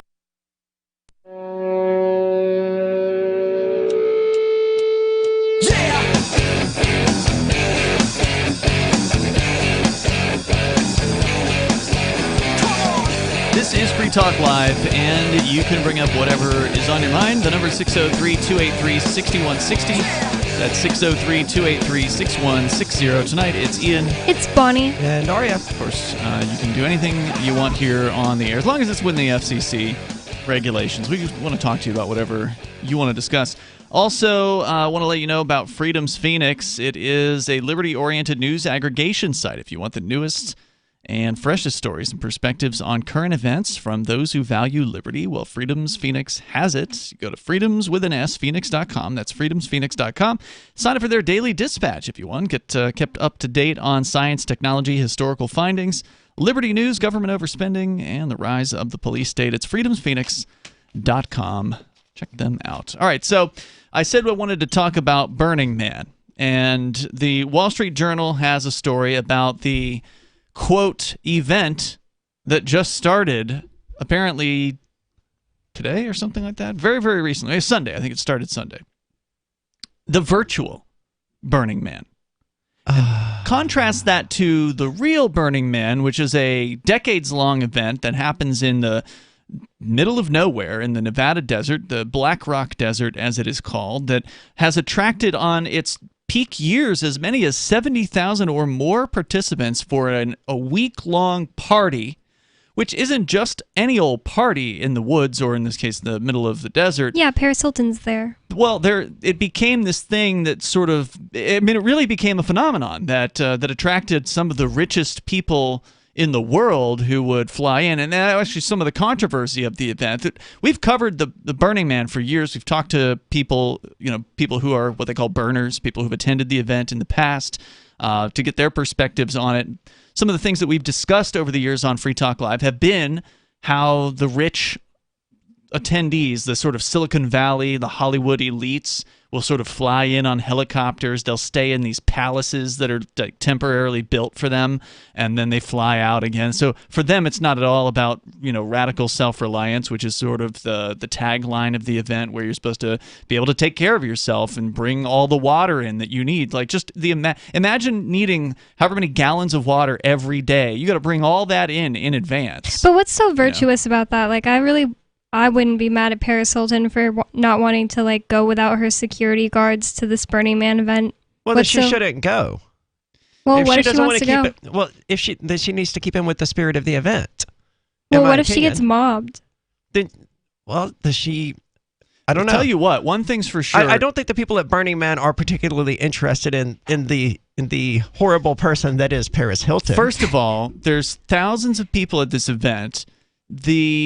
If she wants to bring security, then that's not without the that's not going against the event. I mean, that's if part of your self-reliance is that you need to protect yourself and you need burly goons to do that. Well, you got to buy extra tickets then.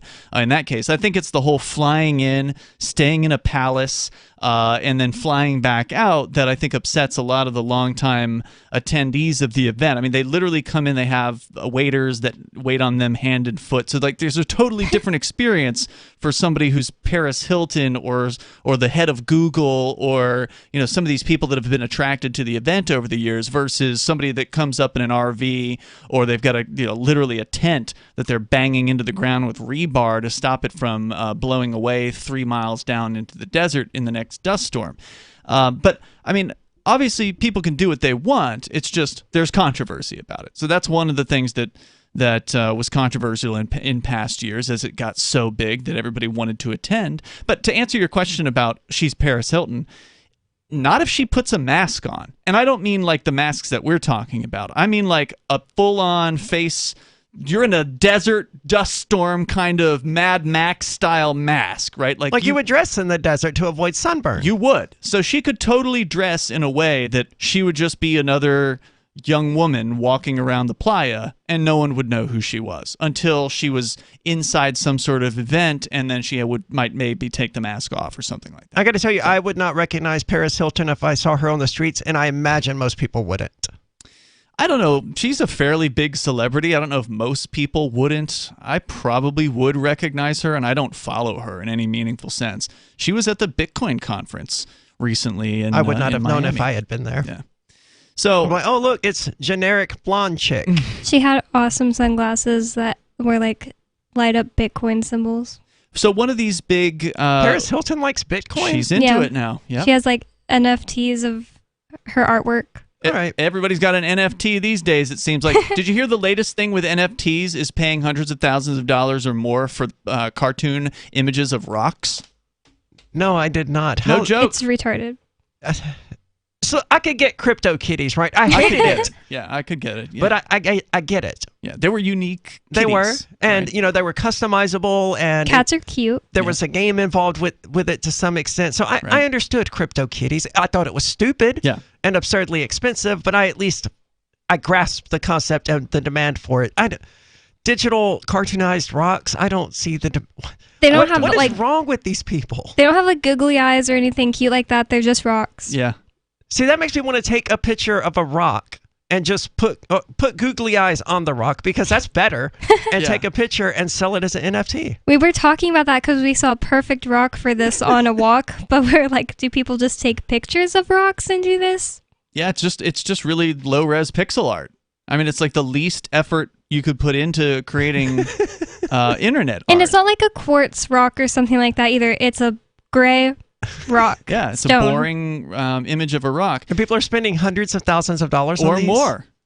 And so there was obviously we're going aside from the Black Rock Desert, we'll get back to that, but there was an interesting post I saw on social media today where somebody put an image of like a Picasso painting, and I forget which one it was, but it was a Picasso painting, and then an image of NFT punk number 7642.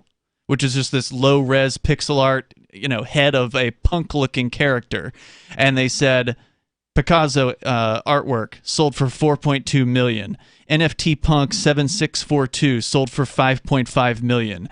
And then they said... $5.5 million? They said, we're living in the worst, version of the universe. I don't know that I would particularly value a Picasso either, but there's no art on this planet that I would pay $4.5 million for. Look, I'll give you that, okay? I'm not a huge art fanatic or whatever, but at least, Picasso's got some name, he's got some history, there's something to that. There's this unique thing that only one person can have, an actual physical painting. True. And then there's literally a, 32 by 32 pixel resolution that image. Low res? I don't know, it's low. It's low. Of the head of a punk looking guy. I mean, it couldn't have taken the artist. And by the way, it's number like 7642, so there's all kinds of iterations of it. So basically the same artist or whatever made 1,000 or more different iterations of a punk icon, changed the hairstyle, changed the hair color, added an earring, and then sold these things for millions of dollars. It's crazy. People are laughing, but that's just to keep me from crying. Yeah, people are just showing off how much money they have. If you can spend $500,000 on an image of a rock, you're just doing that to show you have that much money to blow on a rock. It's crazy. But that's where we are. 603-283-6160. What's going on with the Black Rock Desert? What's happening with Burning Man? I do want to get into that. Your calls and thoughts are welcome as well. Free Talk Live.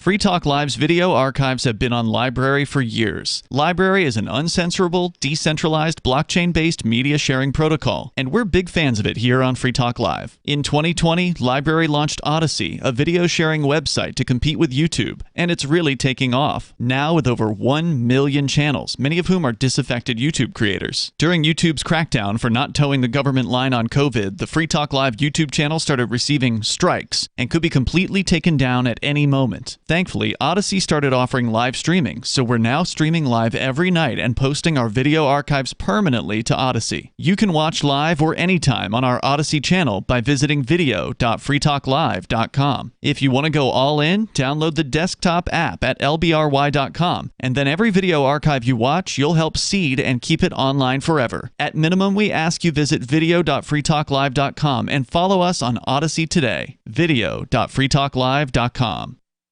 From Feature Story News in Washington, I'm Simon Marks. America's longest war is over. After 20 years, there are no U.S. troops or diplomats in Afghanistan. The final flight out of Hamid Karzai International Airport left 24 hours ahead of President Biden's deadline of August the 31st. The news was announced to Pentagon reporters by Marine Corps General Kenneth McKenzie on behalf of U.S. Central Command. I'm here to announce the completion of our withdrawal from Afghanistan and the end of the military mission to evacuate American citizens, third country nationals, and vulnerable Afghans. The last C-17 lifted off from Hamid Karzai International Airport on August 30th, this afternoon, at 3:29 p.m. East Coast time, and the last manned aircraft is now clearing the airspace above Afghanistan. We will soon release a photo of the last C-17 departing Afghanistan with Major General Chris Donahue and the U.S. Ambassador to Afghanistan, Ross Wilson, aboard. Earlier today, White House Press Secretary Jen Psaki would not be drawn on how many U.S. citizens and Afghans will be left behind after the departure of American troops, but she was asked what her message is to them. We have to date evacuated more than 120,000 people. That's 120,000 lives that we have saved, including 6,000 Americans and their families, many of them dual nationals. And we are continuing. Our commitment is enduring to Afghan partners, to American citizens who may not have decided to leave. That is their right to determine when they want to leave. That commitment is enduring. She says the U.S. has received assurances from the Taliban that people will be allowed to depart. Even now, the U.S. troop withdrawal is complete. In other news, the European Union has renewed its ban on American travellers wanting to make non-essential journeys to the bloc amid the U.S. spike in COVID-19 cases. From FSN's Brussels bureau, Lucy Hoff reports. The US had only been added to the EU's COVID-19 safe list in June, in a move that was welcomed by member states heavily dependent on tourism from across the Atlantic. But Europe has been watching surging case numbers in the US with concern, particularly amongst unvaccinated people. The EU's governing body has now issued a non-binding recommendation that EU member states should halt the arrival of US travellers. But the recommendation is non-binding, meaning it could be interpreted differently in individual member states. Lucy Hoff, Brussels. A daily average of 100,000 people are now being treated in US hospitals for COVID-19. That's higher than any other wave during the pandemic except for last winter. Hundreds of thousands of people in Louisiana and Mississippi remain without power after Hurricane Ida slammed ashore on Sunday. At least 2 people were killed, with damage estimates still underway. From bureaus worldwide, this is FSN. Our Matrix server is about as free as internet chat can be. Join the existing rooms or create your own at chat.freetalklive.com.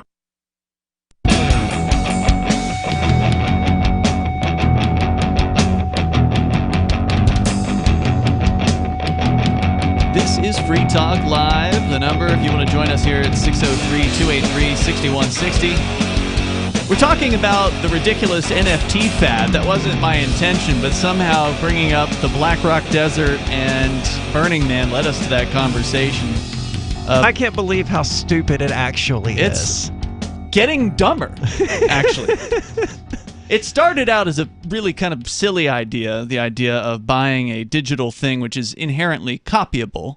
Because it's digital, so you can copy it a billion times, and it doesn't lose. The original doesn't lose its, originality. I mean, you can say, yeah, you can say, "Oh, look, I own the original," but I got to tell you, man, if you rip a DVD, it really doesn't matter to me whether I'm watching the original DVD or the rip. Yeah, this is a collector's thing. I am not a big fan of collectibles in general. I think they mostly waste space. So I would tend to agree. The NFT isn't a physical waste of space. It doesn't take up room on a shelf. It's a waste of everything else. It doesn't gather dust or anything like that, but it is a tremendous waste of money. And it reimburses the idea in people's heads about intellectual property, that a person can own an idea. And I don't care if the state's been removed from it or not, I still oppose the idea of intellectual property, and that's the whole idea behind NFTs. I also wonder if the craze is to make people think like, oh, to make people have a harder time understanding crypto. Like, what? But there's nothing backing that, that's what people will see when they see the NFT craze on the news. They're like, but wait, I don't get it. You can just screenshot it. And Logan Paul is just like, yeah, but it's a rock and I bought a rock. Well, if anything, the good side of the NFTs is it is turning people onto cryptocurrency. So there are people who are hearing about this. In a stupid way, though. It is, and I don't think that they're really like going and deeply researching it just because they heard about NFTs. No, probably not. You would have to. I wouldn't know how to buy an NFT if I wanted to. And I don't know how easy that process has been made. Like, there may be websites that have tried to simplify it or whatever. But yeah, using an Ethereum wallet isn't exactly a walk in the park. No, that's not what I'm saying, though. I'm saying, like, the people that just read a story about Logan Paul bought a Pixel Rock, that's all they ever hear about crypto, then they move on with their day. It just reinforces in their head, like, crypto's stupid. It's just digital stuff that's, like, not backed by anything. And everybody laughs at it. There are all these tweets of people laughing at Logan Paul for buying this rock, Well, I'm laughing at him. Yes. And by the way, the rocks you're talking about are worthy of describing. When I saw the rocks that people were buying, I saw some decently resolutioned, simple-looking artwork that wasn't, it wasn't terrible. bad, but it still was a rock, and that's a terrible idea to spend money on, in my opinion. But if whatever, it's your money, do what you want with it. But this dude bought an even lower resolution rock. He bought something that doesn't even resemble anything. It's 9 by 9 pixels. It's the Minecraft equivalent of a rock. Yeah. I think it's lower than Minecraft, Probably. right? Oh, it's significantly. Minecraft's, I think, 64 by 64. These are literally 3 by 3. It's just like 3 different colors of gray. And how much money did this guy spend on this? He spent like $90K on one and like $60K on the other. It was a total of $115K on these two rocks, and it was supposedly $115,000 on 18 total pixels. Yeah. And it's amazing because earlier today, when I was thinking about the NFT thing, for whatever reason, it's been all over the place. This stuff you can't get away from it if you're into the crypto world because it's being talked about everywhere. Here's the latest company to get in on the NFT craze. It's totally a craze. These are the tulip bulbs that people were talking about in regard to Bitcoin a number of years ago. Yeah, that's probably true. But I thought to myself, well, can we go ahead and offer a 1x1 black pixel NFT and just claim it's the original? I love this idea. If we can raise $1 million, because that's how insane. I was joking with myself, thinking about this, thinking this is how absurd things have gotten, and then you show me that there's literally somebody paying thousands of dollars, tens of thousands of dollars for a 3x3 pixel art. Well, it was the original. Well, I know that's what they all have are. the original one black pixel. It's made in Microsoft Paint by a trans Satanist. All of these that I've seen so far were definitely made in Microsoft Paint. I think you should use it to fund your mayoral run. I can't do this, but I can make the artwork, and then someone else can do it. It can be vote for Arya because she we rocks. Can't do that. Well, someone can. Yeah, someone else could. That's right. Thanks for reminding me. But I can make the 1x1 black pixel. Right. And then if somebody wanted to do fundraising and then donate to your mayoral campaign, maybe they could do it. You just can't ask them to do it, right? You can't tell somebody to do a crypto thing. I can just make some artwork. This is it's so stupid. It will take longer to get the actual size of the drawing pane down to 1 pixel. That will be the longest part of this process. So, yeah, I think this got to put those 5th grade MS Paint skills to use, though, man. I think you're right, though, Arya. This is going to burn out. This is the tulip mania of crypto. That these things at some point are not going to be worth millions of dollars. At some point, the fad is going to burn out. It's going to go away. Maybe it won't go away entirely. Maybe NFTs will sort of always be with us, but they won't be like everybody has to have it. Right now, everybody's jumping on the bandwagon. Like all these corporations are seeing this as a way to make some money and catch some buzz. And well, let's talk about another stupid idea, which is taking the amazing Burning Man event. Now, we can be critical of various aspects of it. And it deserves some critique, like for the fact that there's a ton of cops there now. When it was in real life, when it was this huge event with 70,000 people, it had become this sort of politicized thing where they're begging for permission from the government, and there was a lot of ugly aspects to it. But it really had an amazing thing going for many years, and that was that you could go into the desert and you could go and party with a bunch of strangers and have a great time for a week straight. Probably take some good acid and whatever else was around, and see some amazing artwork. Because ultimately, what Burning Man was more than a radical sort of self-reliant camping event. It was all in the middle of nowhere in the Black Rock Desert.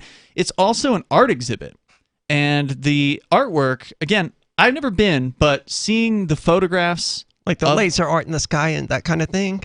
I bet you there was some good laser art, but the wooden much more. Thing? Well, the wooden is that they burned at the end of the event is humongous structure that they build throughout the entire week. That's sort of what it all culminates in, is this giant man structure thing burning, which is amazing. Sure. But there's also all these other art installations that these crazy, drug-addled artists bring out to this event, and it's some of the most amazing art you will ever see. Did they give away their art for free? It's not the kind of art you can take They sell home. it as NFTs. These are like amazing kind of sculptures, amazing like interactive kind of artwork, crazy stuff. If you just go back and look at like previous photos of Burning Man and some of the artwork there, you'll be blown away. I mean, it's just okay. You've never seen anything like it. Really creative. Like these artists spend the whole year working on the next Burning Man thing, this next art installation that they're going to do at this thing. So that's what it was. What is it now? Because these pussies that are organizing the Burning Man event canceled it last year due to COVID. Even though it's outdoors in the desert where... In the summer. Yeah, where you're not going to... I mean, it's one of the most masked events of the year prior to COVID because everybody wants to put a mask on because otherwise you're going to be inhaling a bunch of dust storms. Like, there's plenty of people that are masked. Anyway, they canceled it. According to Wall Street Journal, Nate Morris has traveled halfway around the world 3 times to dance with strangers and DJ a party from a bus decorated like a giant sheep at the annual Burning Man event. This year, he's trying to replicate the same experience on a virtual reality headset in his apartment in Sydney, Australia. Dude, that is among the saddest things I've ever heard. But he's in Australia, I was going to say, it might not be his choice. This is a sad... No, it's basically his choice. These people, for the most part, are not going to the real thing, although there may be an alternative, and we'll get into the alternative, the real thing that might actually be happening. He says, I just walked up to talk to people and stumbled across a place you can paint, the 30-year-old disc jockey said after arriving at the virtual burn, which began Sunday. Organizers of Burning Man, now in its 35th year, have called off the physical event in the Nevada desert due to COVID concerns. In its place, they've created a virtual burn week, which ends next Tuesday. And I'm sorry, if you canceled your physical event, I don't think you get to say you're in your 35th year. I think your event was over in its 33rd year, or this last year was its 33rd year. Agreed. There's more coming up here in moments. What is this thing they're doing now? We'll tell you about it. This is Michael Dean from the Freedom Fiends. I've run websites since 1996 and have used over a dozen web hosts in that time. AgristHosting.com is the only one that hasn't broken my heart. Agrist Hosting's uptime and service is stellar, and their DDoS mitigation is the best I've seen. That's important because if you tell the truth in this world, you'll ruffle feathers. And some people will try dirty tricks to silence your voice. No matter what the haters hit us with, Agrist Hosting keeps our websites online. If you have a mission-critical commercial presence or a world-changing activism site, you cannot tolerate any skullduggery. So go with AgristHosting.com. Have a WordPress or blog site, but you're not satisfied with performance or uptime? Or just want raw hosting? Want to pay with Bitcoin? Agris Hosting specializes in high-performance hosting with personalized service. Go to agrishosting.com and click on the button that says Get Hosted. That's agrishosting.com. There are basically two types of advertising, direct response and branding. Radio's great for direct response with its low cost to listener ratio, but audio can't be beat for branding, which is a longer term endeavor. You want to be the first thing that someone thinks of when they think about your product or service. If you have a local business that you want kept top of mind in your community, call the station. If you need national reach, Free Talk Live's got around 200 radio stations, millions of monthly listening sessions, can suit all budgets, and if we don't think we're right for you, we'll tell you. Email me, mark@freetalklive.com.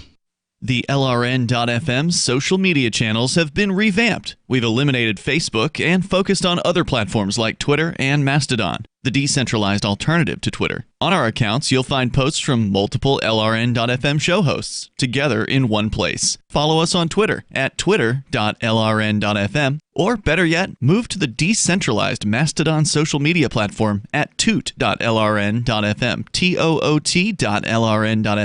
I think you'll like it.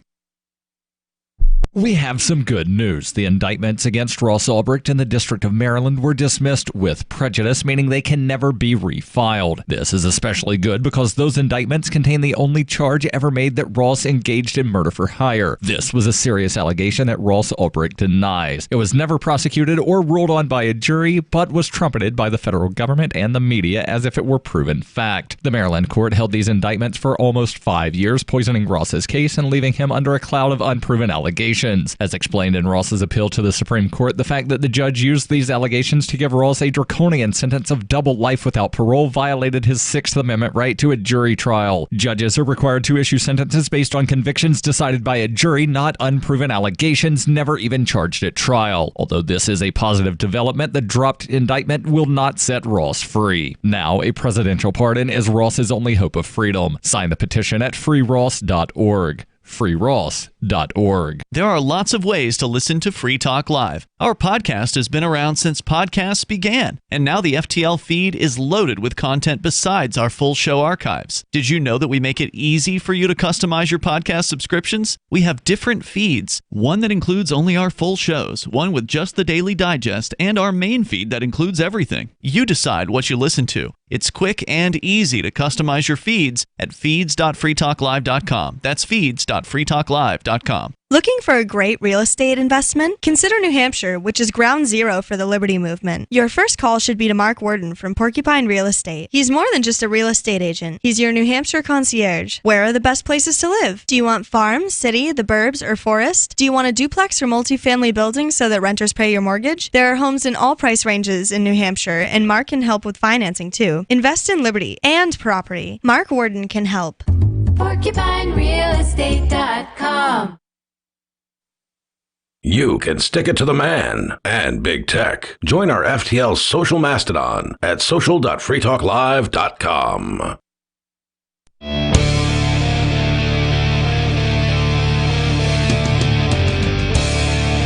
It's Free Talk Live.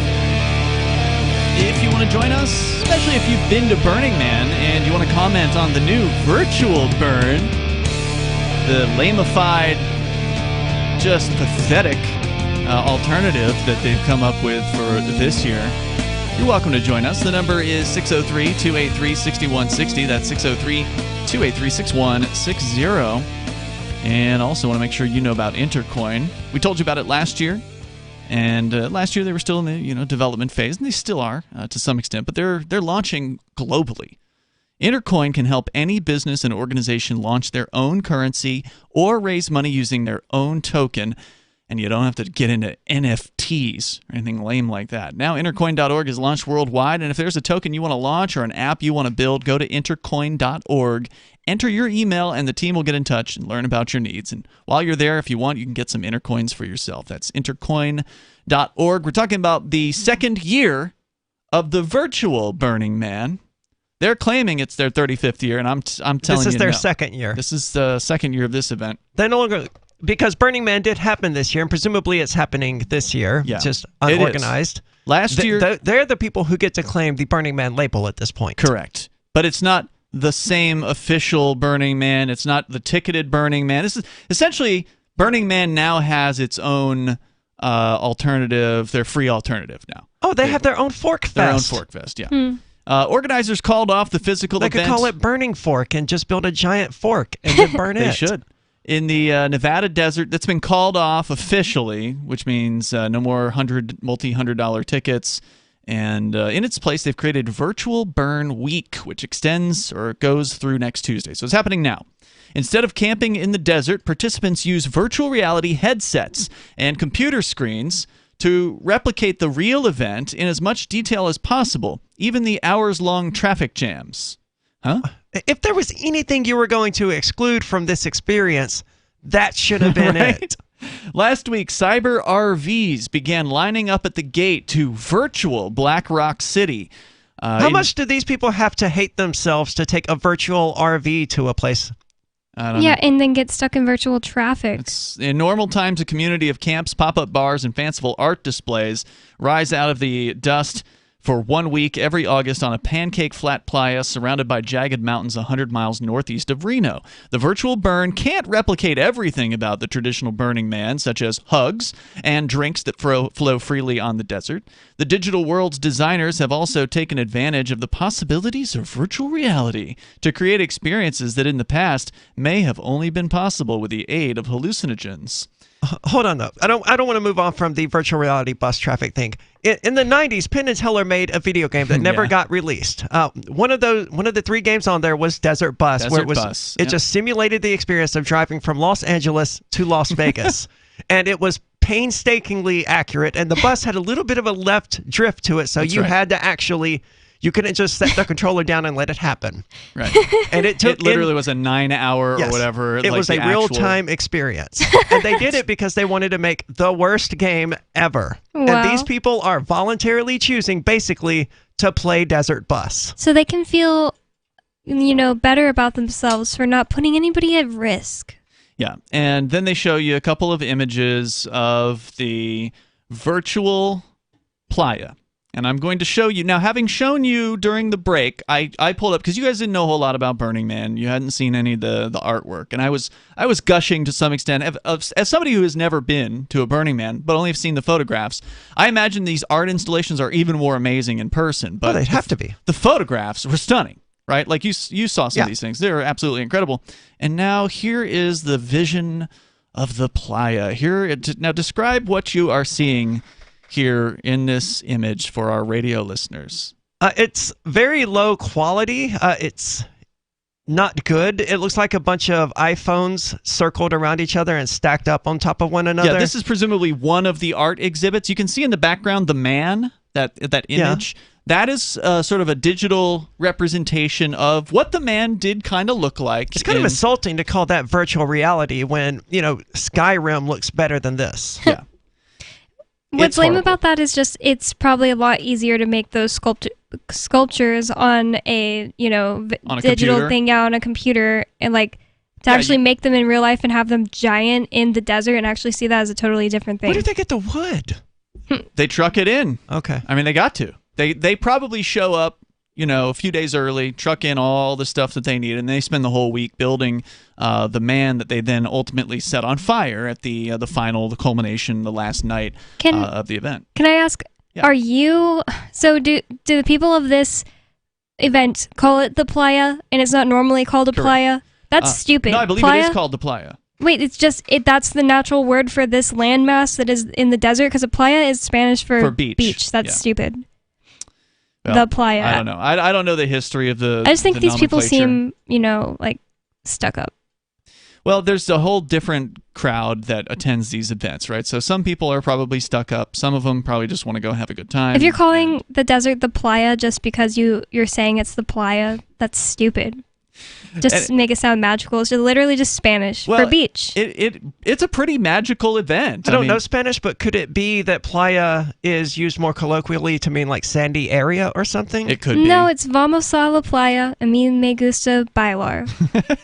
It's the beach.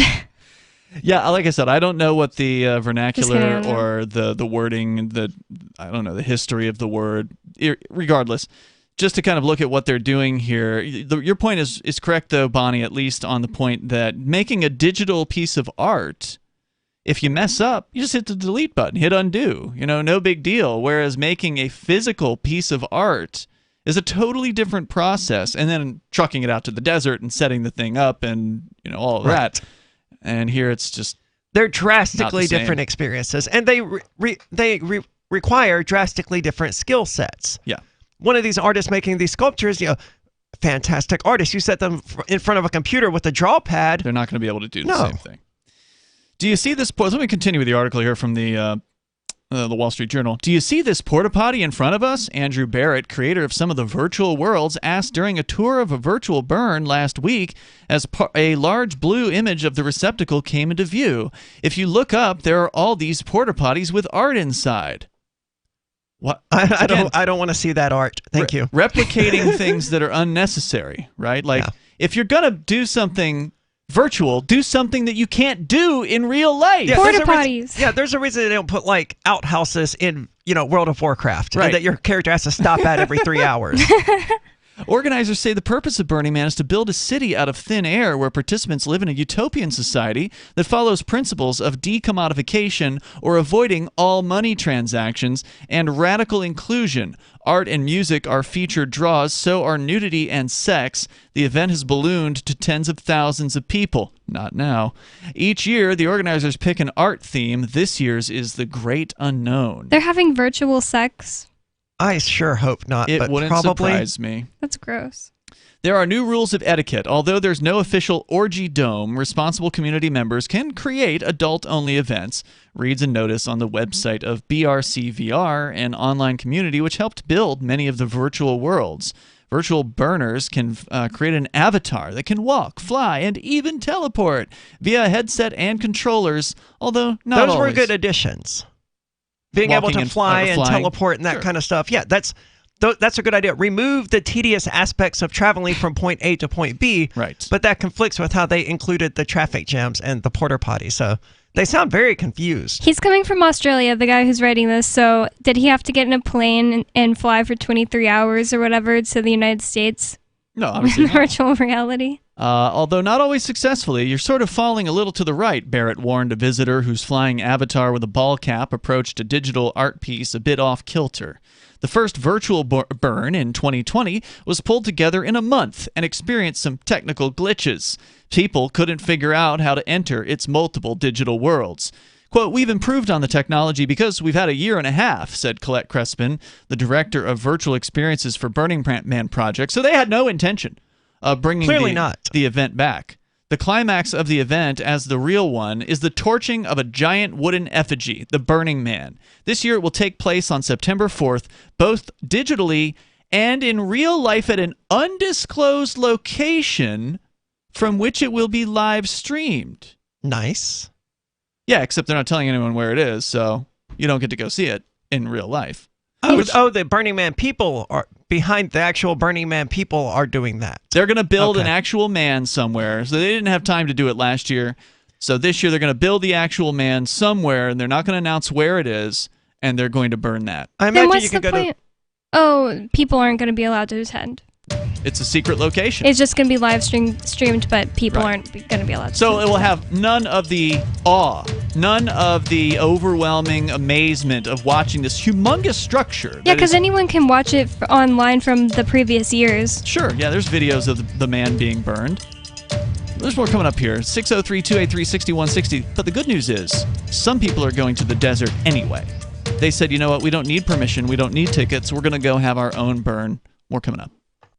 What if you want to hear the latest episode of Free Talk Live, but all you have is your phone, you forgot to download our archive, and you have no data connection? You can call our Listen line at 641-793-0191. That's a long-distance number, so you may incur charges. If not, listen as long as you want. 641-793-0191. The Free Talk Live Listen line, 641-793-0191. After a devastating war, the alien visitors were driven back, and their willing human collaborators were left behind to face the music. When Emma Jean Anderson's ex-lover brings her from prison, Nathan Foster and his 14-year-old nephew Ben are tasked with bringing the pair to justice. An easy enough job until they discover something is inside Emma Jean, and the fate of the planet hangs in the balance. The Family Business by Mike Coopery from BaneBooks.com. So you've signed the Shire Society Declaration and are planning your move to New Hampshire to be around more liberty-oriented people. Next, sign up for the Shire Society Forum at forum.shiresociety.com. There are a bunch of people there who are already in the Shire, and they want to meet you. If you're already in the Shire physically, you should also come by the forums. Remember, not everyone uses Facebook. New people are signing up for the Shire Society Forum every month, so drop in and say hello at forum.shiresociety.com. Tired of cancel culture? Sick of mega tech corporations holding an axe over your head? Join the LRN.FM Matrix chat server. It's self-hosted, so no one else can tell us what to do or say. Don't like the existing channels? You can make your own. You can even connect into some of our channels from other Matrix servers. It's federated. For the full LRN.FM Matrix experience, though, you should join our server via the step-by-step instructions at chat.lrn.fm. chat.lrn.fm. You're listening to the live edition of Free Talk Live. Hour number 3 is next after the news here on the Liberty Radio Network at LRN.FM. From Feature Story News in Washington, I'm Simon Marks. America's longest war is over. After 20 years, there are no U.S. troops or diplomats in Afghanistan. The final flight out of Hamid Karzai International Airport left 24 hours ahead of President Biden's deadline of August the 31st. The news was announced to Pentagon reporters by Marine Corps General Kenneth McKenzie on behalf of U.S. Central Command. I'm here to announce the completion of our withdrawal from Afghanistan and the end of the military mission to evacuate American citizens, third country nationals, and vulnerable Afghans. The last C-17 lifted off from Hamid Karzai International Airport on August 30th this afternoon at 3:29 p.m. East Coast time, and the last manned aircraft is now clearing the airspace above Afghanistan. We will soon release a photo of the last C-17 departing Afghanistan with Major General Chris Donahue and the U.S. Ambassador to Afghanistan, Ross Wilson, aboard. Earlier today, White House Press Secretary Jen Psaki would not be drawn on how many U.S. citizens and Afghans will be left behind after the departure of American troops, but she was asked what her message is to them. We have to date evacuated more than 120,000 people. That's 120,000 lives that we have saved, including 6,000 Americans and their families, many of them dual nationals. And we are continuing. Our commitment is enduring to Afghan partners, to American citizens who may not have decided to leave. That is their right to determine when they want to leave. That commitment is enduring. She says the U.S. has received assurances from the Taliban that people will be allowed to depart even now the U.S. troop withdrawal is complete. In other news, the European Union has renewed its ban on American travellers wanting to make non-essential journeys to the bloc amid the U.S. spike in COVID-19 cases. From FSN's Brussels bureau, Lucy Hoff reports. The US had only been added to the EU's COVID-19 safe list in June, in a move that was welcomed by member states heavily dependent on tourism from across the Atlantic. But Europe has been watching surging case numbers in the US with concern, particularly amongst unvaccinated people. The EU's governing body has now issued a non-binding recommendation that EU member states should halt the arrival of US travellers.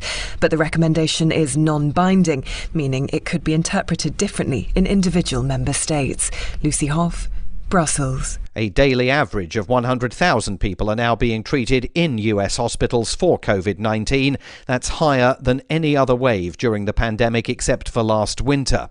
Hundreds of thousands of people in Louisiana and Mississippi remain without power after Hurricane Ida slammed ashore on Sunday. At least 2 people were killed, with damage estimates still underway. From bureaus worldwide, this is FSN. With FSN Spotlight, I'm Simon Marks. Remembering today the Hollywood legend Ed Asner, who died on Sunday at the age of 91. He was in the 1980s not only one of the top stars on American television, but he was also the head of the Screen Actors Guild, the acting union in America, and after that, very active on the left of the US political spectrum. It is as the curmudgeonly newsman Lou Grant that he will be best remembered, a role that started out as a central figure in the much-beloved Mary Tyler Moore comedy show, but then transitioned to a spin-off, a serious drama called Lou Grant, about the role of the press in American democracy. Nobody knew the unbelievable sea change between doing a 3-camera live comedy to a 1-camera filmed drama. I was constantly told by the two producers, now we're not going to be down on the set with you, so you got to remember who Lou is. You got to keep that spirit of Lou. Well, I kept trying to keep that spirit of Lou with no laughs because it's a filmed drama. Ed Asner talking to the Freedom Forum. It was a brilliant filmed drama that would eventually continue for 114 episodes. He was 40 when he found fame. He was still working into his 80s, lending his voice to the elderly widower in the animated comedy Up. The main news again, the final US military flight has departed Kabul airport, bringing to an end America's 20-year war in Afghanistan. The European Union has renewed its ban on American travelers wanting to make non-essential journeys to the bloc, and hundreds of thousands of people in Louisiana and Mississippi remain without power after Hurricane Ida slammed ashore on Monday. There's more from us on Twitter @FeatureStory. And that is the latest Feature Story news. Simon Marks reporting. Over 60% of employers are now checking online amateur pornography of potential job candidates. Is it fair to base hiring decisions on an applicant's online porn? Now, this is not fair at all. For instance, if there's a red tube video of my girlfriend slapping me and choking me and riding me, that shouldn't be an indication I'm going to lack leadership in a work situation. Yeah, but Duncan, it's going to be hard to convince an employer who's masturbating to that video otherwise. Exactly. My potential employer might see all those videos of my husband tying me up and having his way with me, and then they're going to think that I'm not going to be assertive enough for the job. I mean, if you don't want to jeopardize the content of your porn, you can always shoot from the eyes down. Oh, but that's not the same if you cover the eyes. That's where the innocence is. So am I supposed to leave an orgy just because someone shows up with a camera? No one's saying you should leave an orgy. No, right. So it's more complicated. So now if I go to a party, I wear something like this in case that situation comes up again. I like that. I actually shoot my porn in sepia tone and make it look old-timey, so if people see it, they'll think it's my grandfather and not me. This is the Onion News Network.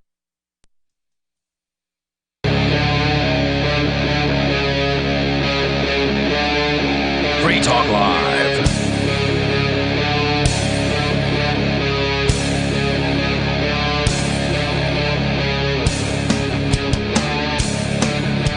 This is Free Talk Live, and you can bring up anything here.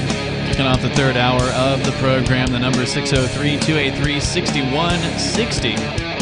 603-283-6160. Here in the studio with you tonight, it's Ian. It's Bonnie. And Aria. We're talking about the virtual Burning Man, the really sad alternative to what was an amazing event. And, you know, we can quibble with the various different issues that Burning Man has had over the years, and we've talked about a lot of them, from the insane level of police presence in recent years to the ridiculous restrictions on things like photography. Like, you can't, at the old Burning Man event, you weren't allowed to take pictures without a special pass. I mean, it's just a crazy levels of stupid central control at this event. But that said, the art is amazing, and there were a lot of reasons why people attended this event, including some number of libertarians, beyond just it being an amazing party in the desert. Well, now all of that has been whisked away.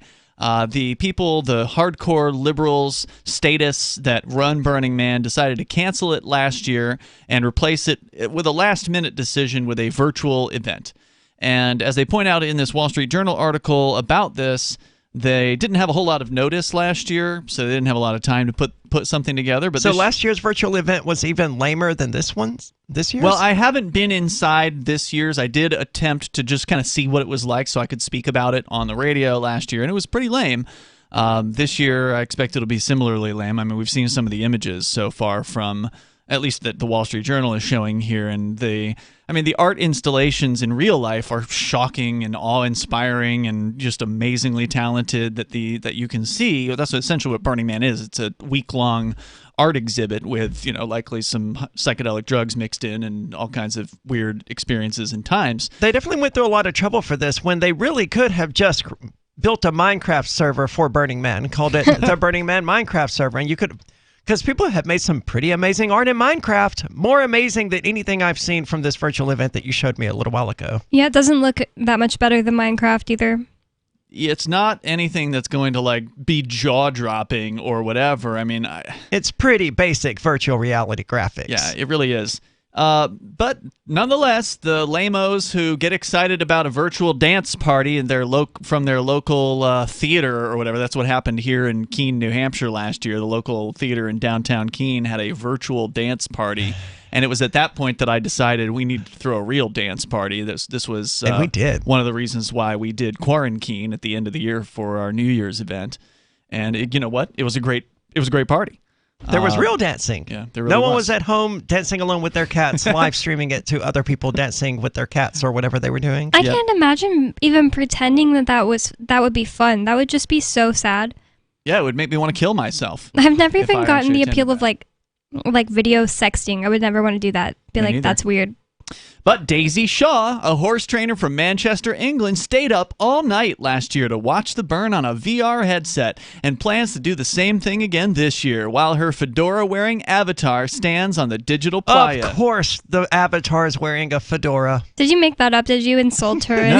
No, it's right here. Wow. And you did look up playa. You wanted to. I think you wanted to mention that. Yeah, in English, apparently the English stole it from the Spanish, meaning beach, to mean a flat, sandy area, which is just that's stupid. I feel like the Burning Man people just paid Google to put that, because I've never heard anybody say that. I lived in a desert. We didn't say, the playa. The 57-year-old, right? Well, were in they're Utah. less pretentious in Texas and Utah. We're talking about liberals here. The 57-year-old said, "You really do feel a sense of presence." You don't. No, you don't, dude. I once kind of bumped the chair in my room, and I turned to the person next to me in VR and said, "Excuse me," she said. Now, I will say this. I have tried the Oculus Rift. Derek J. and his boyfriend Steven, or partner, I guess, Steven, had this thing at one of their parties probably 3 years ago now at this point. So when it was still fairly new. And it's pretty cool. It is cool. You've tried it? Yeah, I played Skyrim on VR. Okay. Not how I would recommend Skyrim, but there were other things that I played on VR, like this ocean game where you got into a cage and went down to see all the... And you could legitimately get vertigo from it. Like, you felt like you were going underwater, and it confuses your brain. Wow. But it's pretty cool. So maybe that's what she means when she says that it feels like a sense of presence. Because it is fairly tricky. It is. The technology is fairly good. I remember somebody explained that they were in a virtual reality set, and it wasn't like a game or anything, but it was just, some of these things aren't games, they're just sort of experiences. And they were at a, I don't know if it was like a beach or something like that, and they swore they felt the wind in their hair. And the idea was... How is that not a game, though? Well, I don't know if there was a goal. Like, there was no goal of this thing. It was just to be in a virtual place. But they said that they felt the wind in their hair, which obviously, that's not... The headset doesn't do that, right? Like, that's not one of the features. Until we get to that level of tactile sensation, VR just isn't for me. But the reason that was suggested as to why was because it was real enough to where the brain filled in the gaps. Well, yeah, your brain even does that when you're like watching a movie. Like, your brain is reacting as if what you're watching is happening to you. I've heard this before because of people arguing about, violent movies and video games will make people turn violent. They say that, like... But they don't. People watching it, I don't know. They're No, I watch violent stuff all the time, and I'm not violent. I mean, horror movies are my favorite kind of movie. I don't believe that is true, but apparently their reasoning was because there is science to prove that your body or your brain reacts to things that it's seeing as if it's happening in real life. But I I'm don't not. think that's true because I refuse to watch like the Indonesia mass murder thing that happened a number of years ago. I refuse to watch any sort of those murder videos because I know that they're real and I would react badly to them. But my brain knows that movies are fictional, so it's like, oh, that's neat. I don't know. It's like they've proved it with people watching people exercise. Like your brain, it stimulates a part of your brain as if you're exercising. Huh. You'll have to look that one up and maybe get some more information about it because obviously you're not exercising. You're not going to lose weight or whatever. I mean, I don't know. That's a strange thing to say. I mean, maybe you could say that if you're watching a horror movie, you get a jump scare because, you know, your jump scares are so cheap though. I mean, it's just here's a lot of light music. I mean, you know it's coming and then suddenly loud crash and you jump. That's not scary. That's just a reaction to a sudden loud noise. Yeah, or a sudden thing appearing on the screen. I don't know. I'm going to call some question into that one, Bonnie. But let's go on. This one is, again, more about this woman, the 57-year-old in Manchester, England, she's bought a virtual headset. And, you know, the virtual VR headsets are a few $100, so you were going to spend a few $100 on the ticket. Yeah, but don't get the Oculus Rift because that's owned by Facebook. And if they deactivate your Facebook account, you also can't use your Oculus Rift. I bet that's true. Wow. It is true. I read a story about a woman who had her Facebook account deleted, and she was like, she bought an Oculus Rift in order to try to reactivate it or something, and it worked, but then they deactivated her Oculus Rift too. At her home in Indianapolis, Sarah Pugh donned her VR headset Sunday just as she did a year ago. She said she loved going to the real burns in 2018 and 19, but finds this one just as stimulating. One of her favorite attractions... That's because she's been denied any stimulating circumstances for the last 18 months. She's probably one of these cowards who's been sitting inside her house and doing nothing. She says one of her favorite attractions, the virtual dance parties. Quote, if I'm standing in my living room with a box on my face and making weird body movements, I know I look ridiculous, said Ms. Pooh, a 42-year-old nonprofit manager whose avatar wears a cowboy hat. This keeps sounding like you're just making this up to make fun of people. I can't believe this is real. This is the Wall Street Journal. Her husband, Josh Cook, has peeked at her screen to try to understand the appeal. Quote, I see her friends in California and around the world come up and approach her, these cartoonish characters with no legs, arms hanging loose, and hear human voices coming out of these characters' mouths, he said. The virtual burn drew an estimated 500,000 attendees, more than 5 times the 80,000 who went there physically in 2019. And just as many are expected this year, say the organizers. Unlike the real burn, which costs about $500 per person, this one is free with a requested donation. We're coming up here at 603-283-6160. The virtual burn is lame, but what's happening in real life? Turns out some people are going anyway. Are you tired of governments murdering people around the world? Stop using their money. There is an alternative. Bitcoin is a stateless, free market, non-political currency. Bitcoin cannot be inflated or controlled by any government. By using their money, you are helping the state. Stop doing it. You have an incredible alternative available now. Learn it, use it, spread it. Get started with Bitcoin at bitcoin.com. That's bitcoin.com. Do you feel like your nation, state, or community no longer holds your values? Have you dreamt of a place where people agree that liberty is important and are free to pursue their projects so long as they respect the property of others? There are many people just like you that are discovering freeprivatecities.com. Their social media links are at the upper right of the page at freeprivatecities.com. All skill levels will be needed when the first of the Free Private Cities opens. It's sooner than you think. Stop arguing and build. freeprivatecities.com. Breaking weather news. Belize is sunny and around 82 degrees every day this week. What's the forecast for your life? If current politics and economic prospects are cramping your freedom, escape to the tropics. ECI Development has affordable second homes for you to own or rent in Belize and other tropical countries. Places with stable governments and growing economies. Secure your freedom now. To find out more, send an email to ftl@ecidevelopment.com. Some of you asked, and now we've delivered. LRN.FM's live Keene, New Hampshire studio shows are now streamed in HD on Twitch. Visit our channel at twitch.lrn.fm and give it a follow. If you have Amazon Prime, you get one free subscription on Twitch. If you use it on our channel, Twitch will give LRN.FM a monthly piece of your Prime subscription cost. So please watch, follow, share, and subscribe to twitch.lrn.fm. That's twitch.lrn.fm. On March 16th this year, government task forces violently raided the New Hampshire Bitcoin Embassy, the Mighty Moose Mart, the homes of Aria DiMezzo, Andy and Renee Spinella, Colleen Fordham, a grandmother, and perhaps most relevant, the studios of Free Talk Live. The Crypto Six were arrested. 4 were released on bail conditions, but Ian Freeman was held hostage for 69 days. Rich Paul, also known as Nobody, remains captive. We've consulted attorneys who say no crime even appears to have been committed. But that didn't stop the Joint Thug Task Force from ripping out wires from our broadcast stacks, taking Free Talk Live off the air, resulting in a violation of our and your First Amendment rights. You can visit thecrypto6.com to help, but as importantly, contact other media and tell them about this outrage. This case is likely to set precedent for cryptocurrency use well into your future. Help our fight for liberty and financial freedom at thecrypto6.com. If you want to know the latest about Free Talk Live before we go on the air, all you need to decide is how you want it delivered. It's your choice. Visit news.freetalklive.com to receive our usually weekly news updates by email. Plus, we have a Twitter account at twitter.freetalklive.com, and you can follow us on the decentralized Mastodon platform at toot.freetalklive.com. So please follow us at toot.freetalklive.com and sign up for our emails at news.freetalklive.com.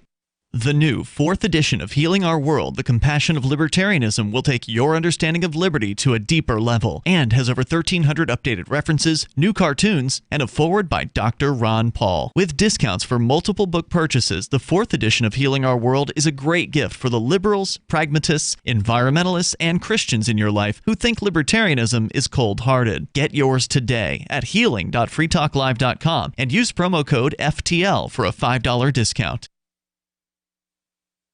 Don't miss a moment of Free Talk Live. Get our archives daily via our podcast at feeds.freetalklive.com. It's Free Talk Live. The number, if you want to join us, we're talking about Burning Man, the reality versus the virtual reality. And there is a real event that's going on. We're going to tell you about that one because that's actually really interesting. I'm glad to hear there's a real event. Yes, a real alternative because it's not official. There's not hundreds of dollars tickets that you have to pay to get in now. And you know what?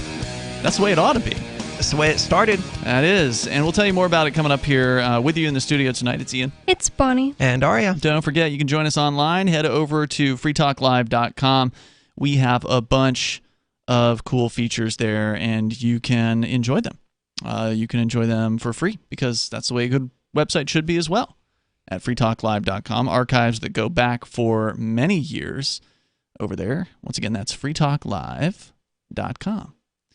So we're continuing here the story about Burning Man and the virtual event now in its second year because organizers are too cowardly to actually put their event on, as though they would be, I guess, held responsible if somebody got sick or whatever. So they've backed out. Just have them sign a waiver.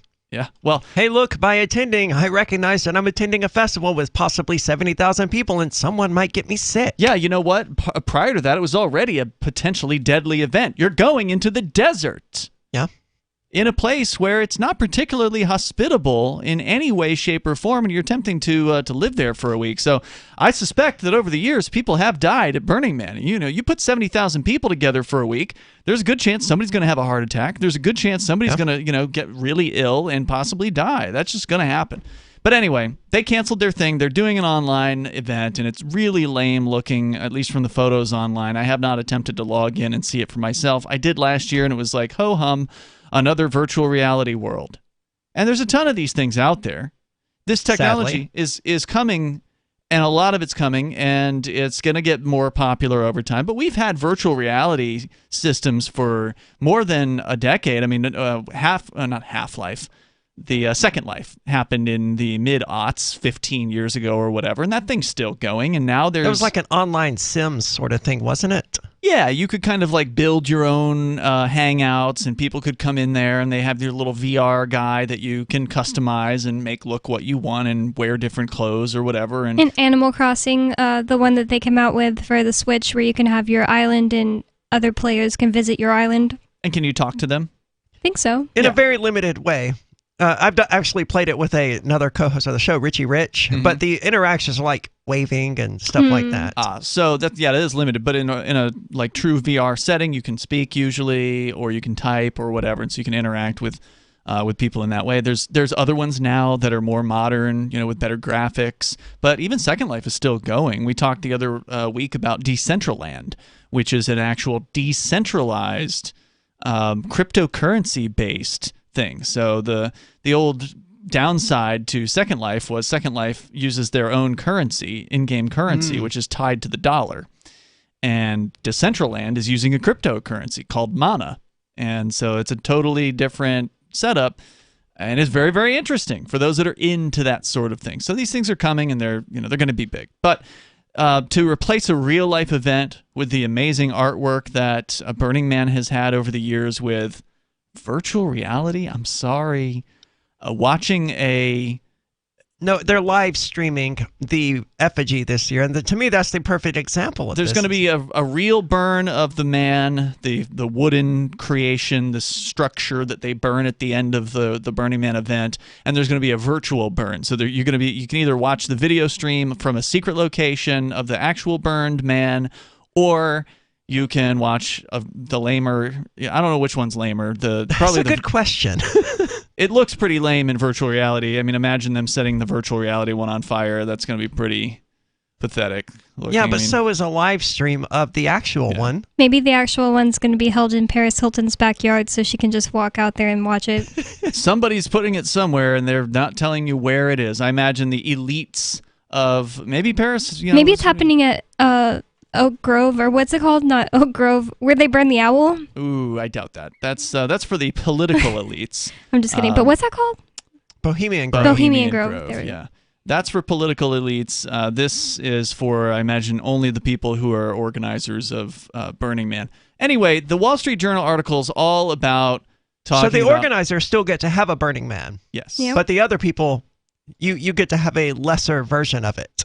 So the Wall Street Journal is all about promoting this new Burning Man. They do, to their credit, give a short paragraph to the real event, the one that's unauthorized, the one that's going on anyway. And it does say here, some diehard burners insist on a real-life experience. Several thousand have descended on the playa this year, as they did last, to hold an unauthorized burn.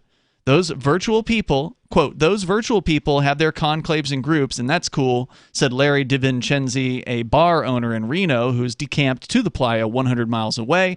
He says further, but it's not the same thing. Here, I can go up to a bar and get a free shot.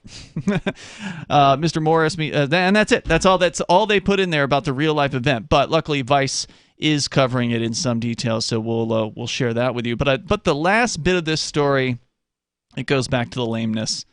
Mr. Morris, meanwhile, is feeling some pressure because he volunteered to organize hours of programming by a group of Aussie DJs this weekend. He barely had time to master his VR headset, which had just arrived.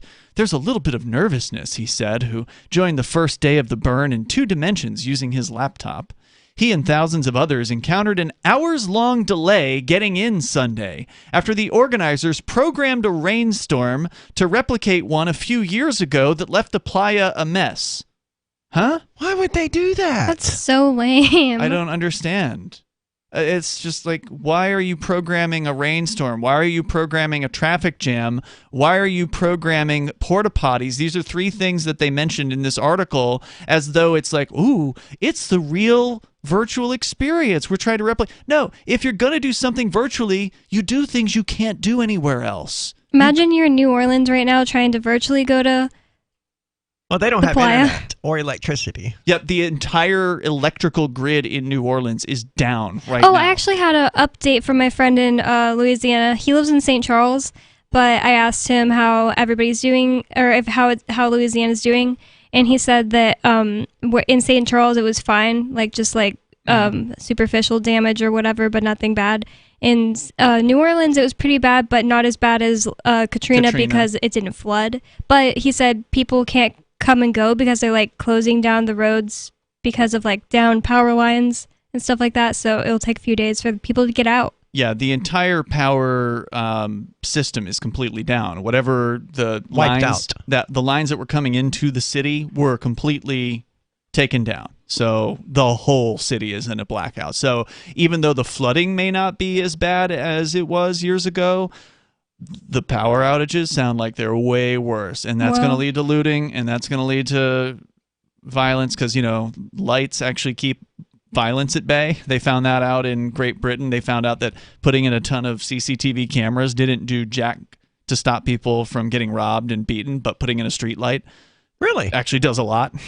So I'm not surprised. Yeah. The final sentence here. So after this fake rainstorm that they replicated, Barrett said virtual burners weren't told beforehand so they could, quote, hang around and rely on each other to figure it out.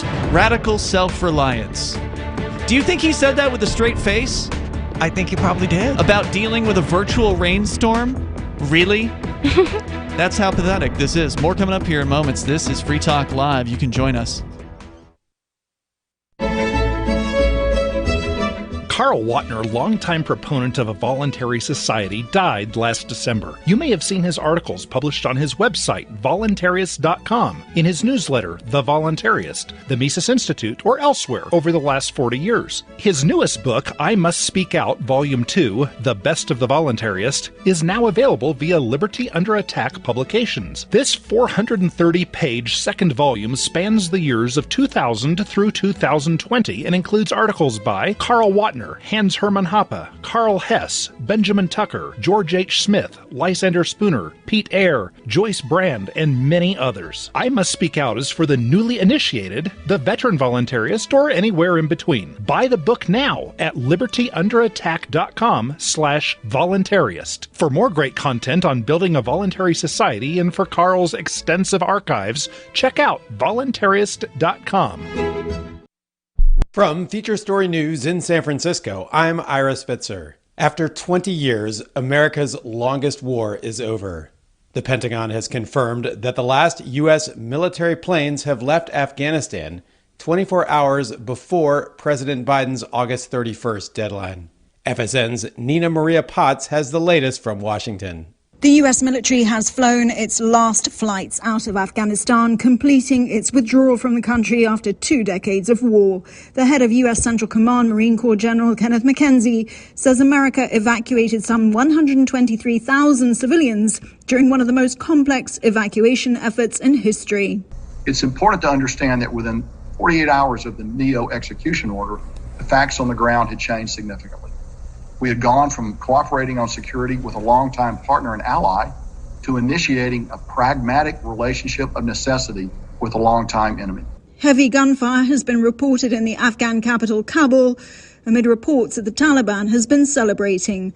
The U.S. is also investigating reports a U.S. drone strike designed to stop another terror attack on the airport killed civilians. Meanwhile, there is no real clarity what will happen to Westerners still trapped in Afghanistan.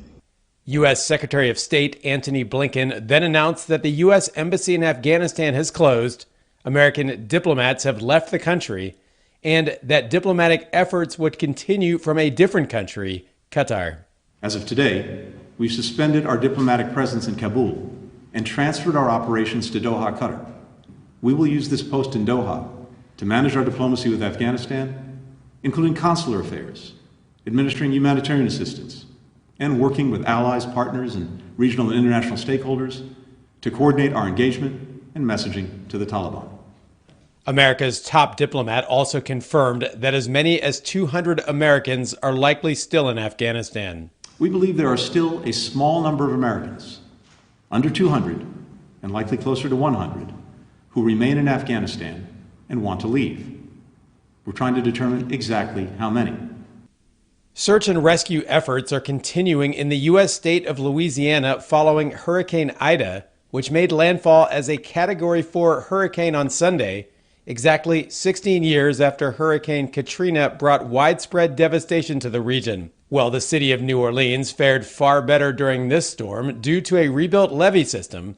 1 million homes around the state remain without power, and the state's governor, John Bell Edwards, expects difficult days and weeks ahead.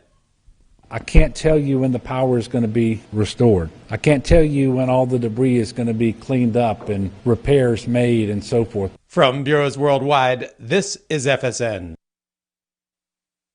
We're still not sure why you'd want to watch, but our video feed is streaming nightly for free at cam.freetalklive.com.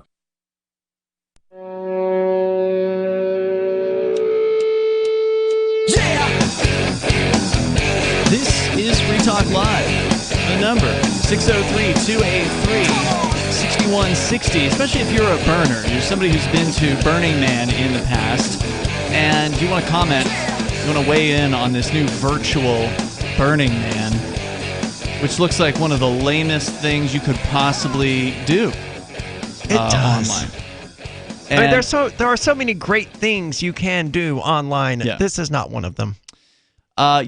To whoever it is that spent the hours of their lives putting this thing together, I wish you the best. I mean, obviously some people are excited about it, and I don't want to take away from somebody's experience. If this is your idea of a good time... But don't mistake it for reality. Yeah, if you really love virtual reality, then this might be an interesting thing for you to go and visit, because there will be people there, surely. I mean, they mentioned 500,000 apparently attended last year, so you can probably go into one of these virtual spaces and look at some virtual art and comment to some virtual people who are there in their living rooms, either in front of their computer screen or wearing a virtual reality helmet, and try to pretend like this event has some shred of what the actual event of Burning Man had, which was the reality of actually being with thousands of people, the reality of actually seeing incredibly sculpted artwork in the middle of the desert for an entire week. Luckily, there are thousands of people, according to both the Wall Street Journal, who are already there in real life, who have said, you know what, this is an insult. This virtual Burning Man is an insult, and we're going to go and do the real thing, and we're going to go and do it without permission. We're going to go and do it without hundreds of dollars tickets. That is what it just, ticket prices just kept on going up and going up. Of course. That's what they do. And they'd sell out. It's ridiculous. And of course, the previous event had insane rules, which I mentioned to you guys earlier. You couldn't bring a camera to the Burning Man event and use it without getting targeted by whatever security. You weren't allowed to have a camera there unless you had a special pass. Because of the artists saying like they didn't want their stuff being taken pictures of because copyright or whatever, intellectual property? That's not clear. I'm not sure what their excuse was for that, but they had like a total lockdown on people being able to. So you had to like apply as a journalist or something if you wanted to bring a camera in. Wow. So, I mean, there's amazing photos of the artwork out there. So it wasn't like the artists were keeping their art a secret or something.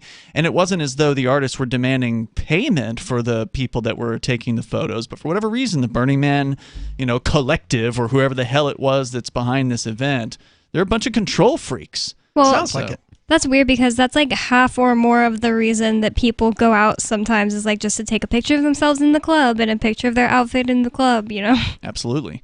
Thousands of people, according to Vice.com, are expected to come to the Black Rock Desert. Now, this was written a few weeks ago. Okay. But the Wall Street Journal did acknowledge that thousands are there. So it is happening, and it's happening right now. Anyway, for what's now being loosely referred to as a Renegade Burn, an unstructured event that carries the potential to be either a creative revival of Burning Man's earlier and more do-it-yourself days, or for inexperienced campers, a potential disaster. Since its first year in 1986, Burning Man has evolved from an anarchic subcultural party on a San Francisco beach. Imagine a drum circle on a beach gone wild. I mean, that's essentially what Burning Man used to be. I told you guys that they just made up this word playa. It used to be on a beach. Now it's in the desert. They just started calling it the somebody playa. made it up, right? Like all words at some point were made up by somebody. To a mega event awash in the money and excesses of the tech industry, whose denizens make up some of its most devoted and notorious fans. In 2019, Burning Man Project famously banned one ultra-deluxe so-called turnkey or plug-and-play camp, calling it part of a, quote, cultural course correction, unquote, needed to bring the event closer to its roots. The camp, Humano the Tribe, was reportedly charging up to $100,000 per spot, according to SFist, and faced accusations that its fancy portable toilets leaked sewage onto the ecologically delicate playa, and that its participants were profoundly douchey overall. All of which raises the question, are a couple of years in the metaphorical wilderness precisely what Burning Man needs? So this goes back to the issue we were talking about when you mentioned that Paris Hilton would attend this event, and I mentioned there's these tech people and Hollywood people that just get flown in. They stay at, like, what is the equivalent of a palace. It sounds like this the is desert. what Burning Man needs. Just like Fork Fest is what the Porcupine Freedom Festival needs. An alternative event without any rules. Yeah, one that goes back to its roots and is like, hey, yeah, we're gonna do this the way it's supposed to be done. According to the Bureau of Land Management, which oversees federal public lands in the United States, which is, in my opinion, one of the big downsides to the Burning Man event, is that they beg the government for permission to hold this event. Rather than choosing private property and holding it there, no, they go on federal property and do it. They, including the Black Rock Desert where the Burning Man takes place, around 3,000 people came last year during the time when Burning Man would have typically happened. And several people familiar with the event say they expected to see more this year. A Renegade Burn subreddit has just over 1,000 members, and private Facebook group has 800. Discussions about it regularly crop up in the main Burning Man Facebook group with 120,000 members, with people arguing passionately for and against it in threads that span hundreds of comments. What could you possibly say against it? Just don't COVID! go. Well, then don't go. Well, they're not. That's true. But you know how internet people are. They got to fight about something. Several of the key elements that make Burning Man happen will obviously be missing. In a normal year, Burning Man Project's Department of Public Works, a team composed of hundreds of people, spends about 100 days preparing the desert beforehand, creating roads, street signs, and larger structures, like the titular man who burns on the last night of the event, as well as the pavilion around him. The DPW is only one part of the helpful infrastructure, according to Logan Mirto. So it's gotten pretty far from self-reliant when they got the government coming out to build them roads and street signs Their and own stuff. Government. This is their own. This is Burning Man's government. How could they? Oh, I thought you said this was the Department of Burning Man Project's Department of Public Works. How could they build roads without the government? Well, exactly. Kudos on them for doing that then. And they're not laying like actual roads. They're just marking them in some way, shape, or form. But it's just kind of weird because they come out every year and do that before Burning Man. So do they tear down the roads every year after Burning Man? They always leave it pristine, right? Okay. The rule, and similar to what the Free Staters do at Rogers Campground, is you want to leave the campsite better than you found it. You know, clean up the trash and make sure it's pristine before you leave. He's the personnel manager for the Department of Public Works at Burning Man and is part of a council that runs the department. So, of course, this is so bureaucratized, right? It's leftists that put this event together, so they've got to have their have their own department, and they have a council that runs the department. And committees, I'm sure, and subcommittees of committees. And when it comes to thinking about a gathering out there, the bigger things are the infrastructure from other departments, the medical teams, and the rangers. And that all plays a huge role in mitigating the environment. Rangers, by the way, are volunteers who function somewhere between camp counselors and lifeguards during the event and assist the paid staff. Why do you need a camp counselor at an event like this? So that's a good question. We actually spoke one year with Matt Phillips, who used to be the president of the Free State Project for a time. And he was a ranger at the event, the Burning Man, for some number of years. So he and his girlfriend had some experience doing this job, and it is, again, a volunteer position for the ranger. It's not like a cop, per se. They're not enforcing laws, necessarily, but they are there to... Like security? Yeah, kind of be the security of the event. If there's something that security is needed for... Maybe it's separating some people who got into a fight, or they're helping a guy who's overdosing, or feel better, or what, like taking him to the medical tent, that kind of thing. That's the level of involvement that they are doing. For Jonathan, who has attended Burning Man around a dozen times, the so-called renegade burn represents a chance for a different kind of experience, less structured, more intimate, and more self-reliant. He says it's more effort to go when it's not built up for you, when you have to provide everything for yourself, and that attracts a different crowd.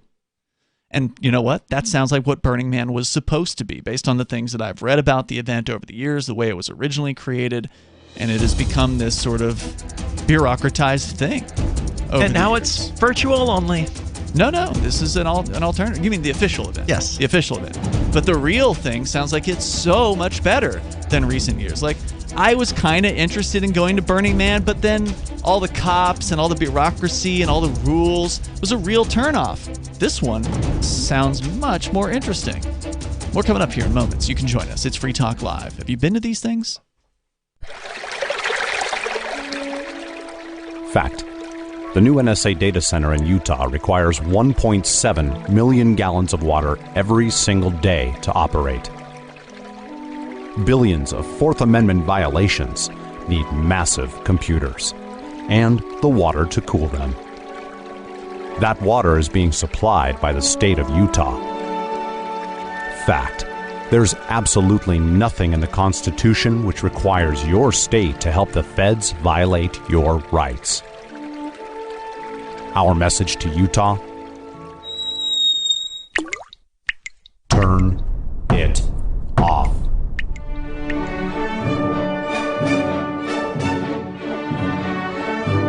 No water equals no NSA data center. Visit offnow.org.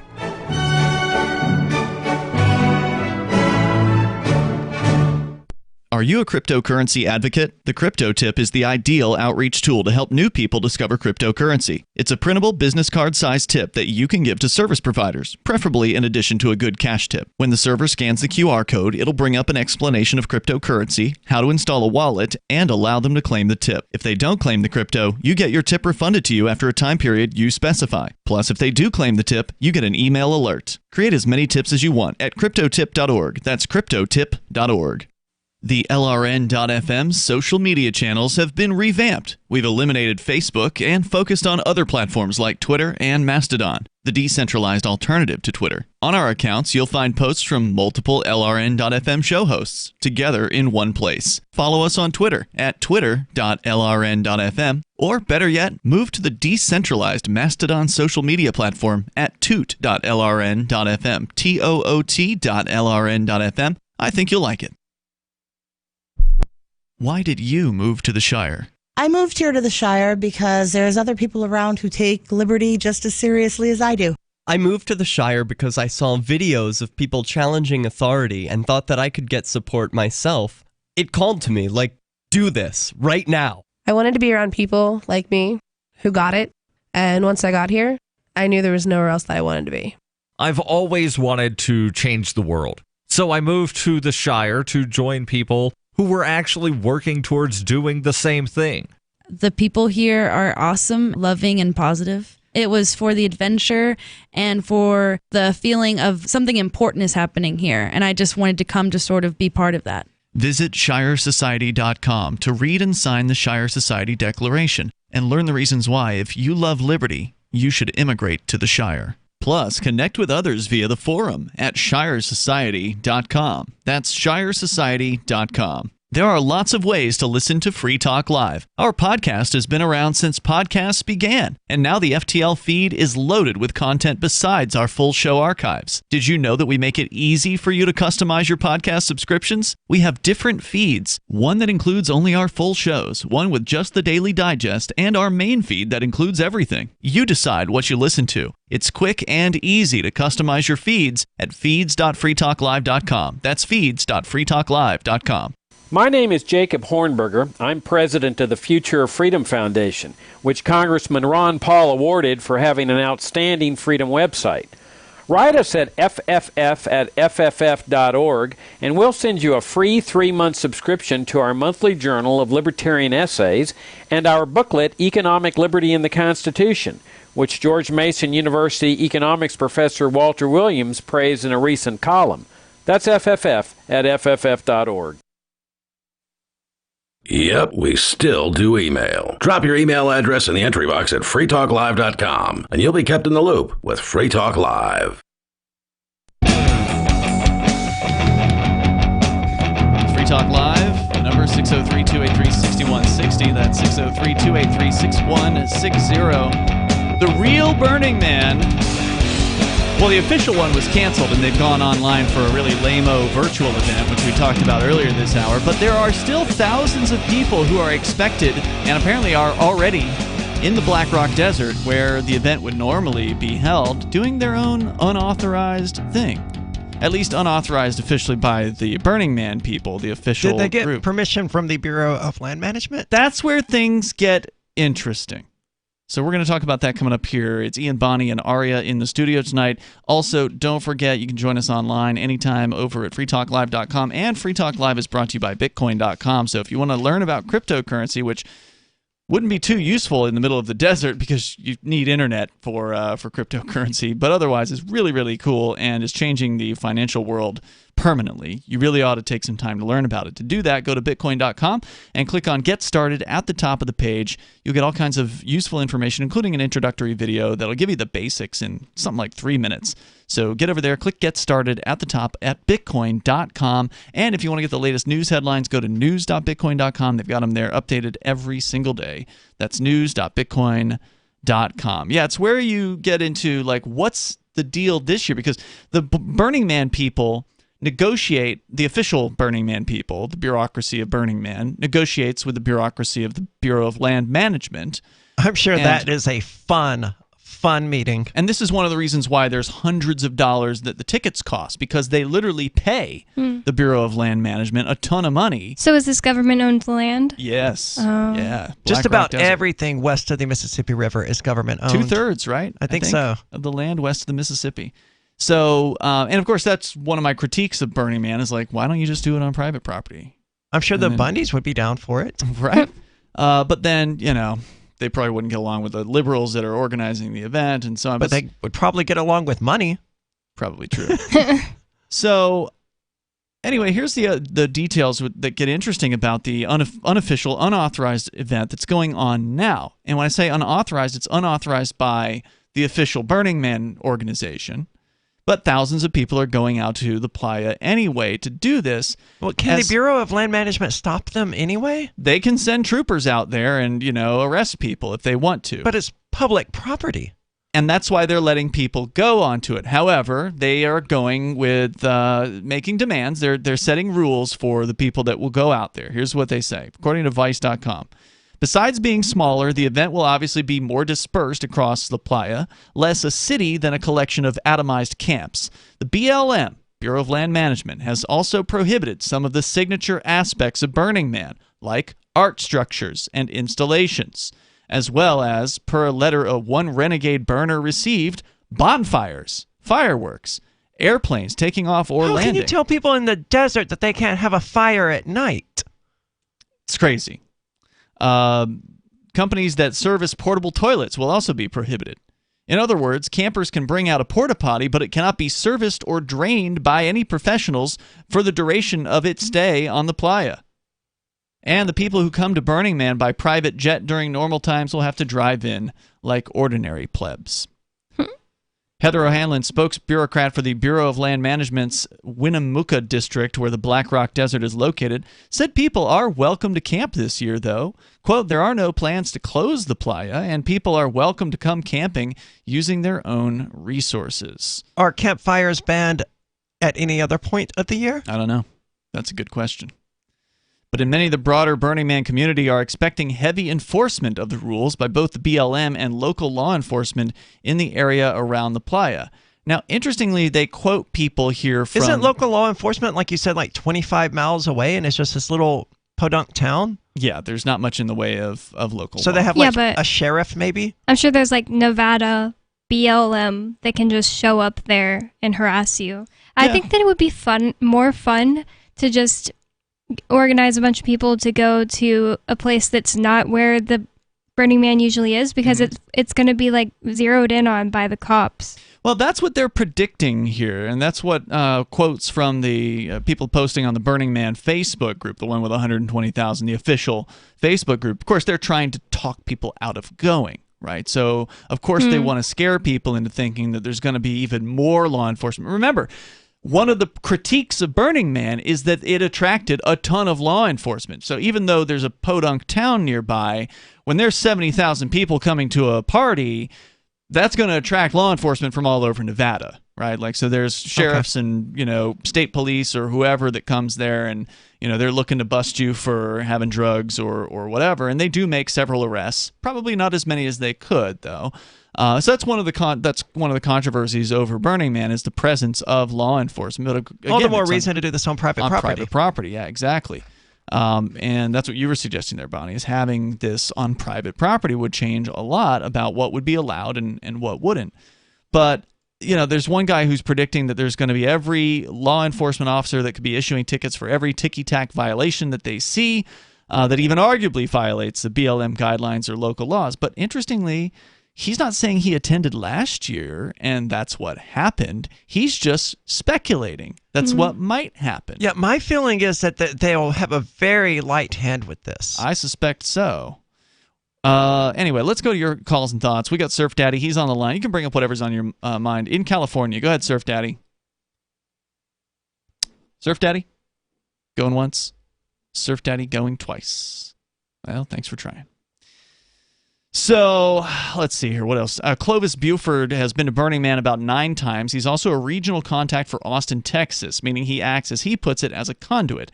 He says, I try to make sure I communicate Burning Man stuff out to the wider community here and relay any of our community concerns to BMO.org, which is the shorthand for Burning Man Organization, which is the official bureaucracy or whatever.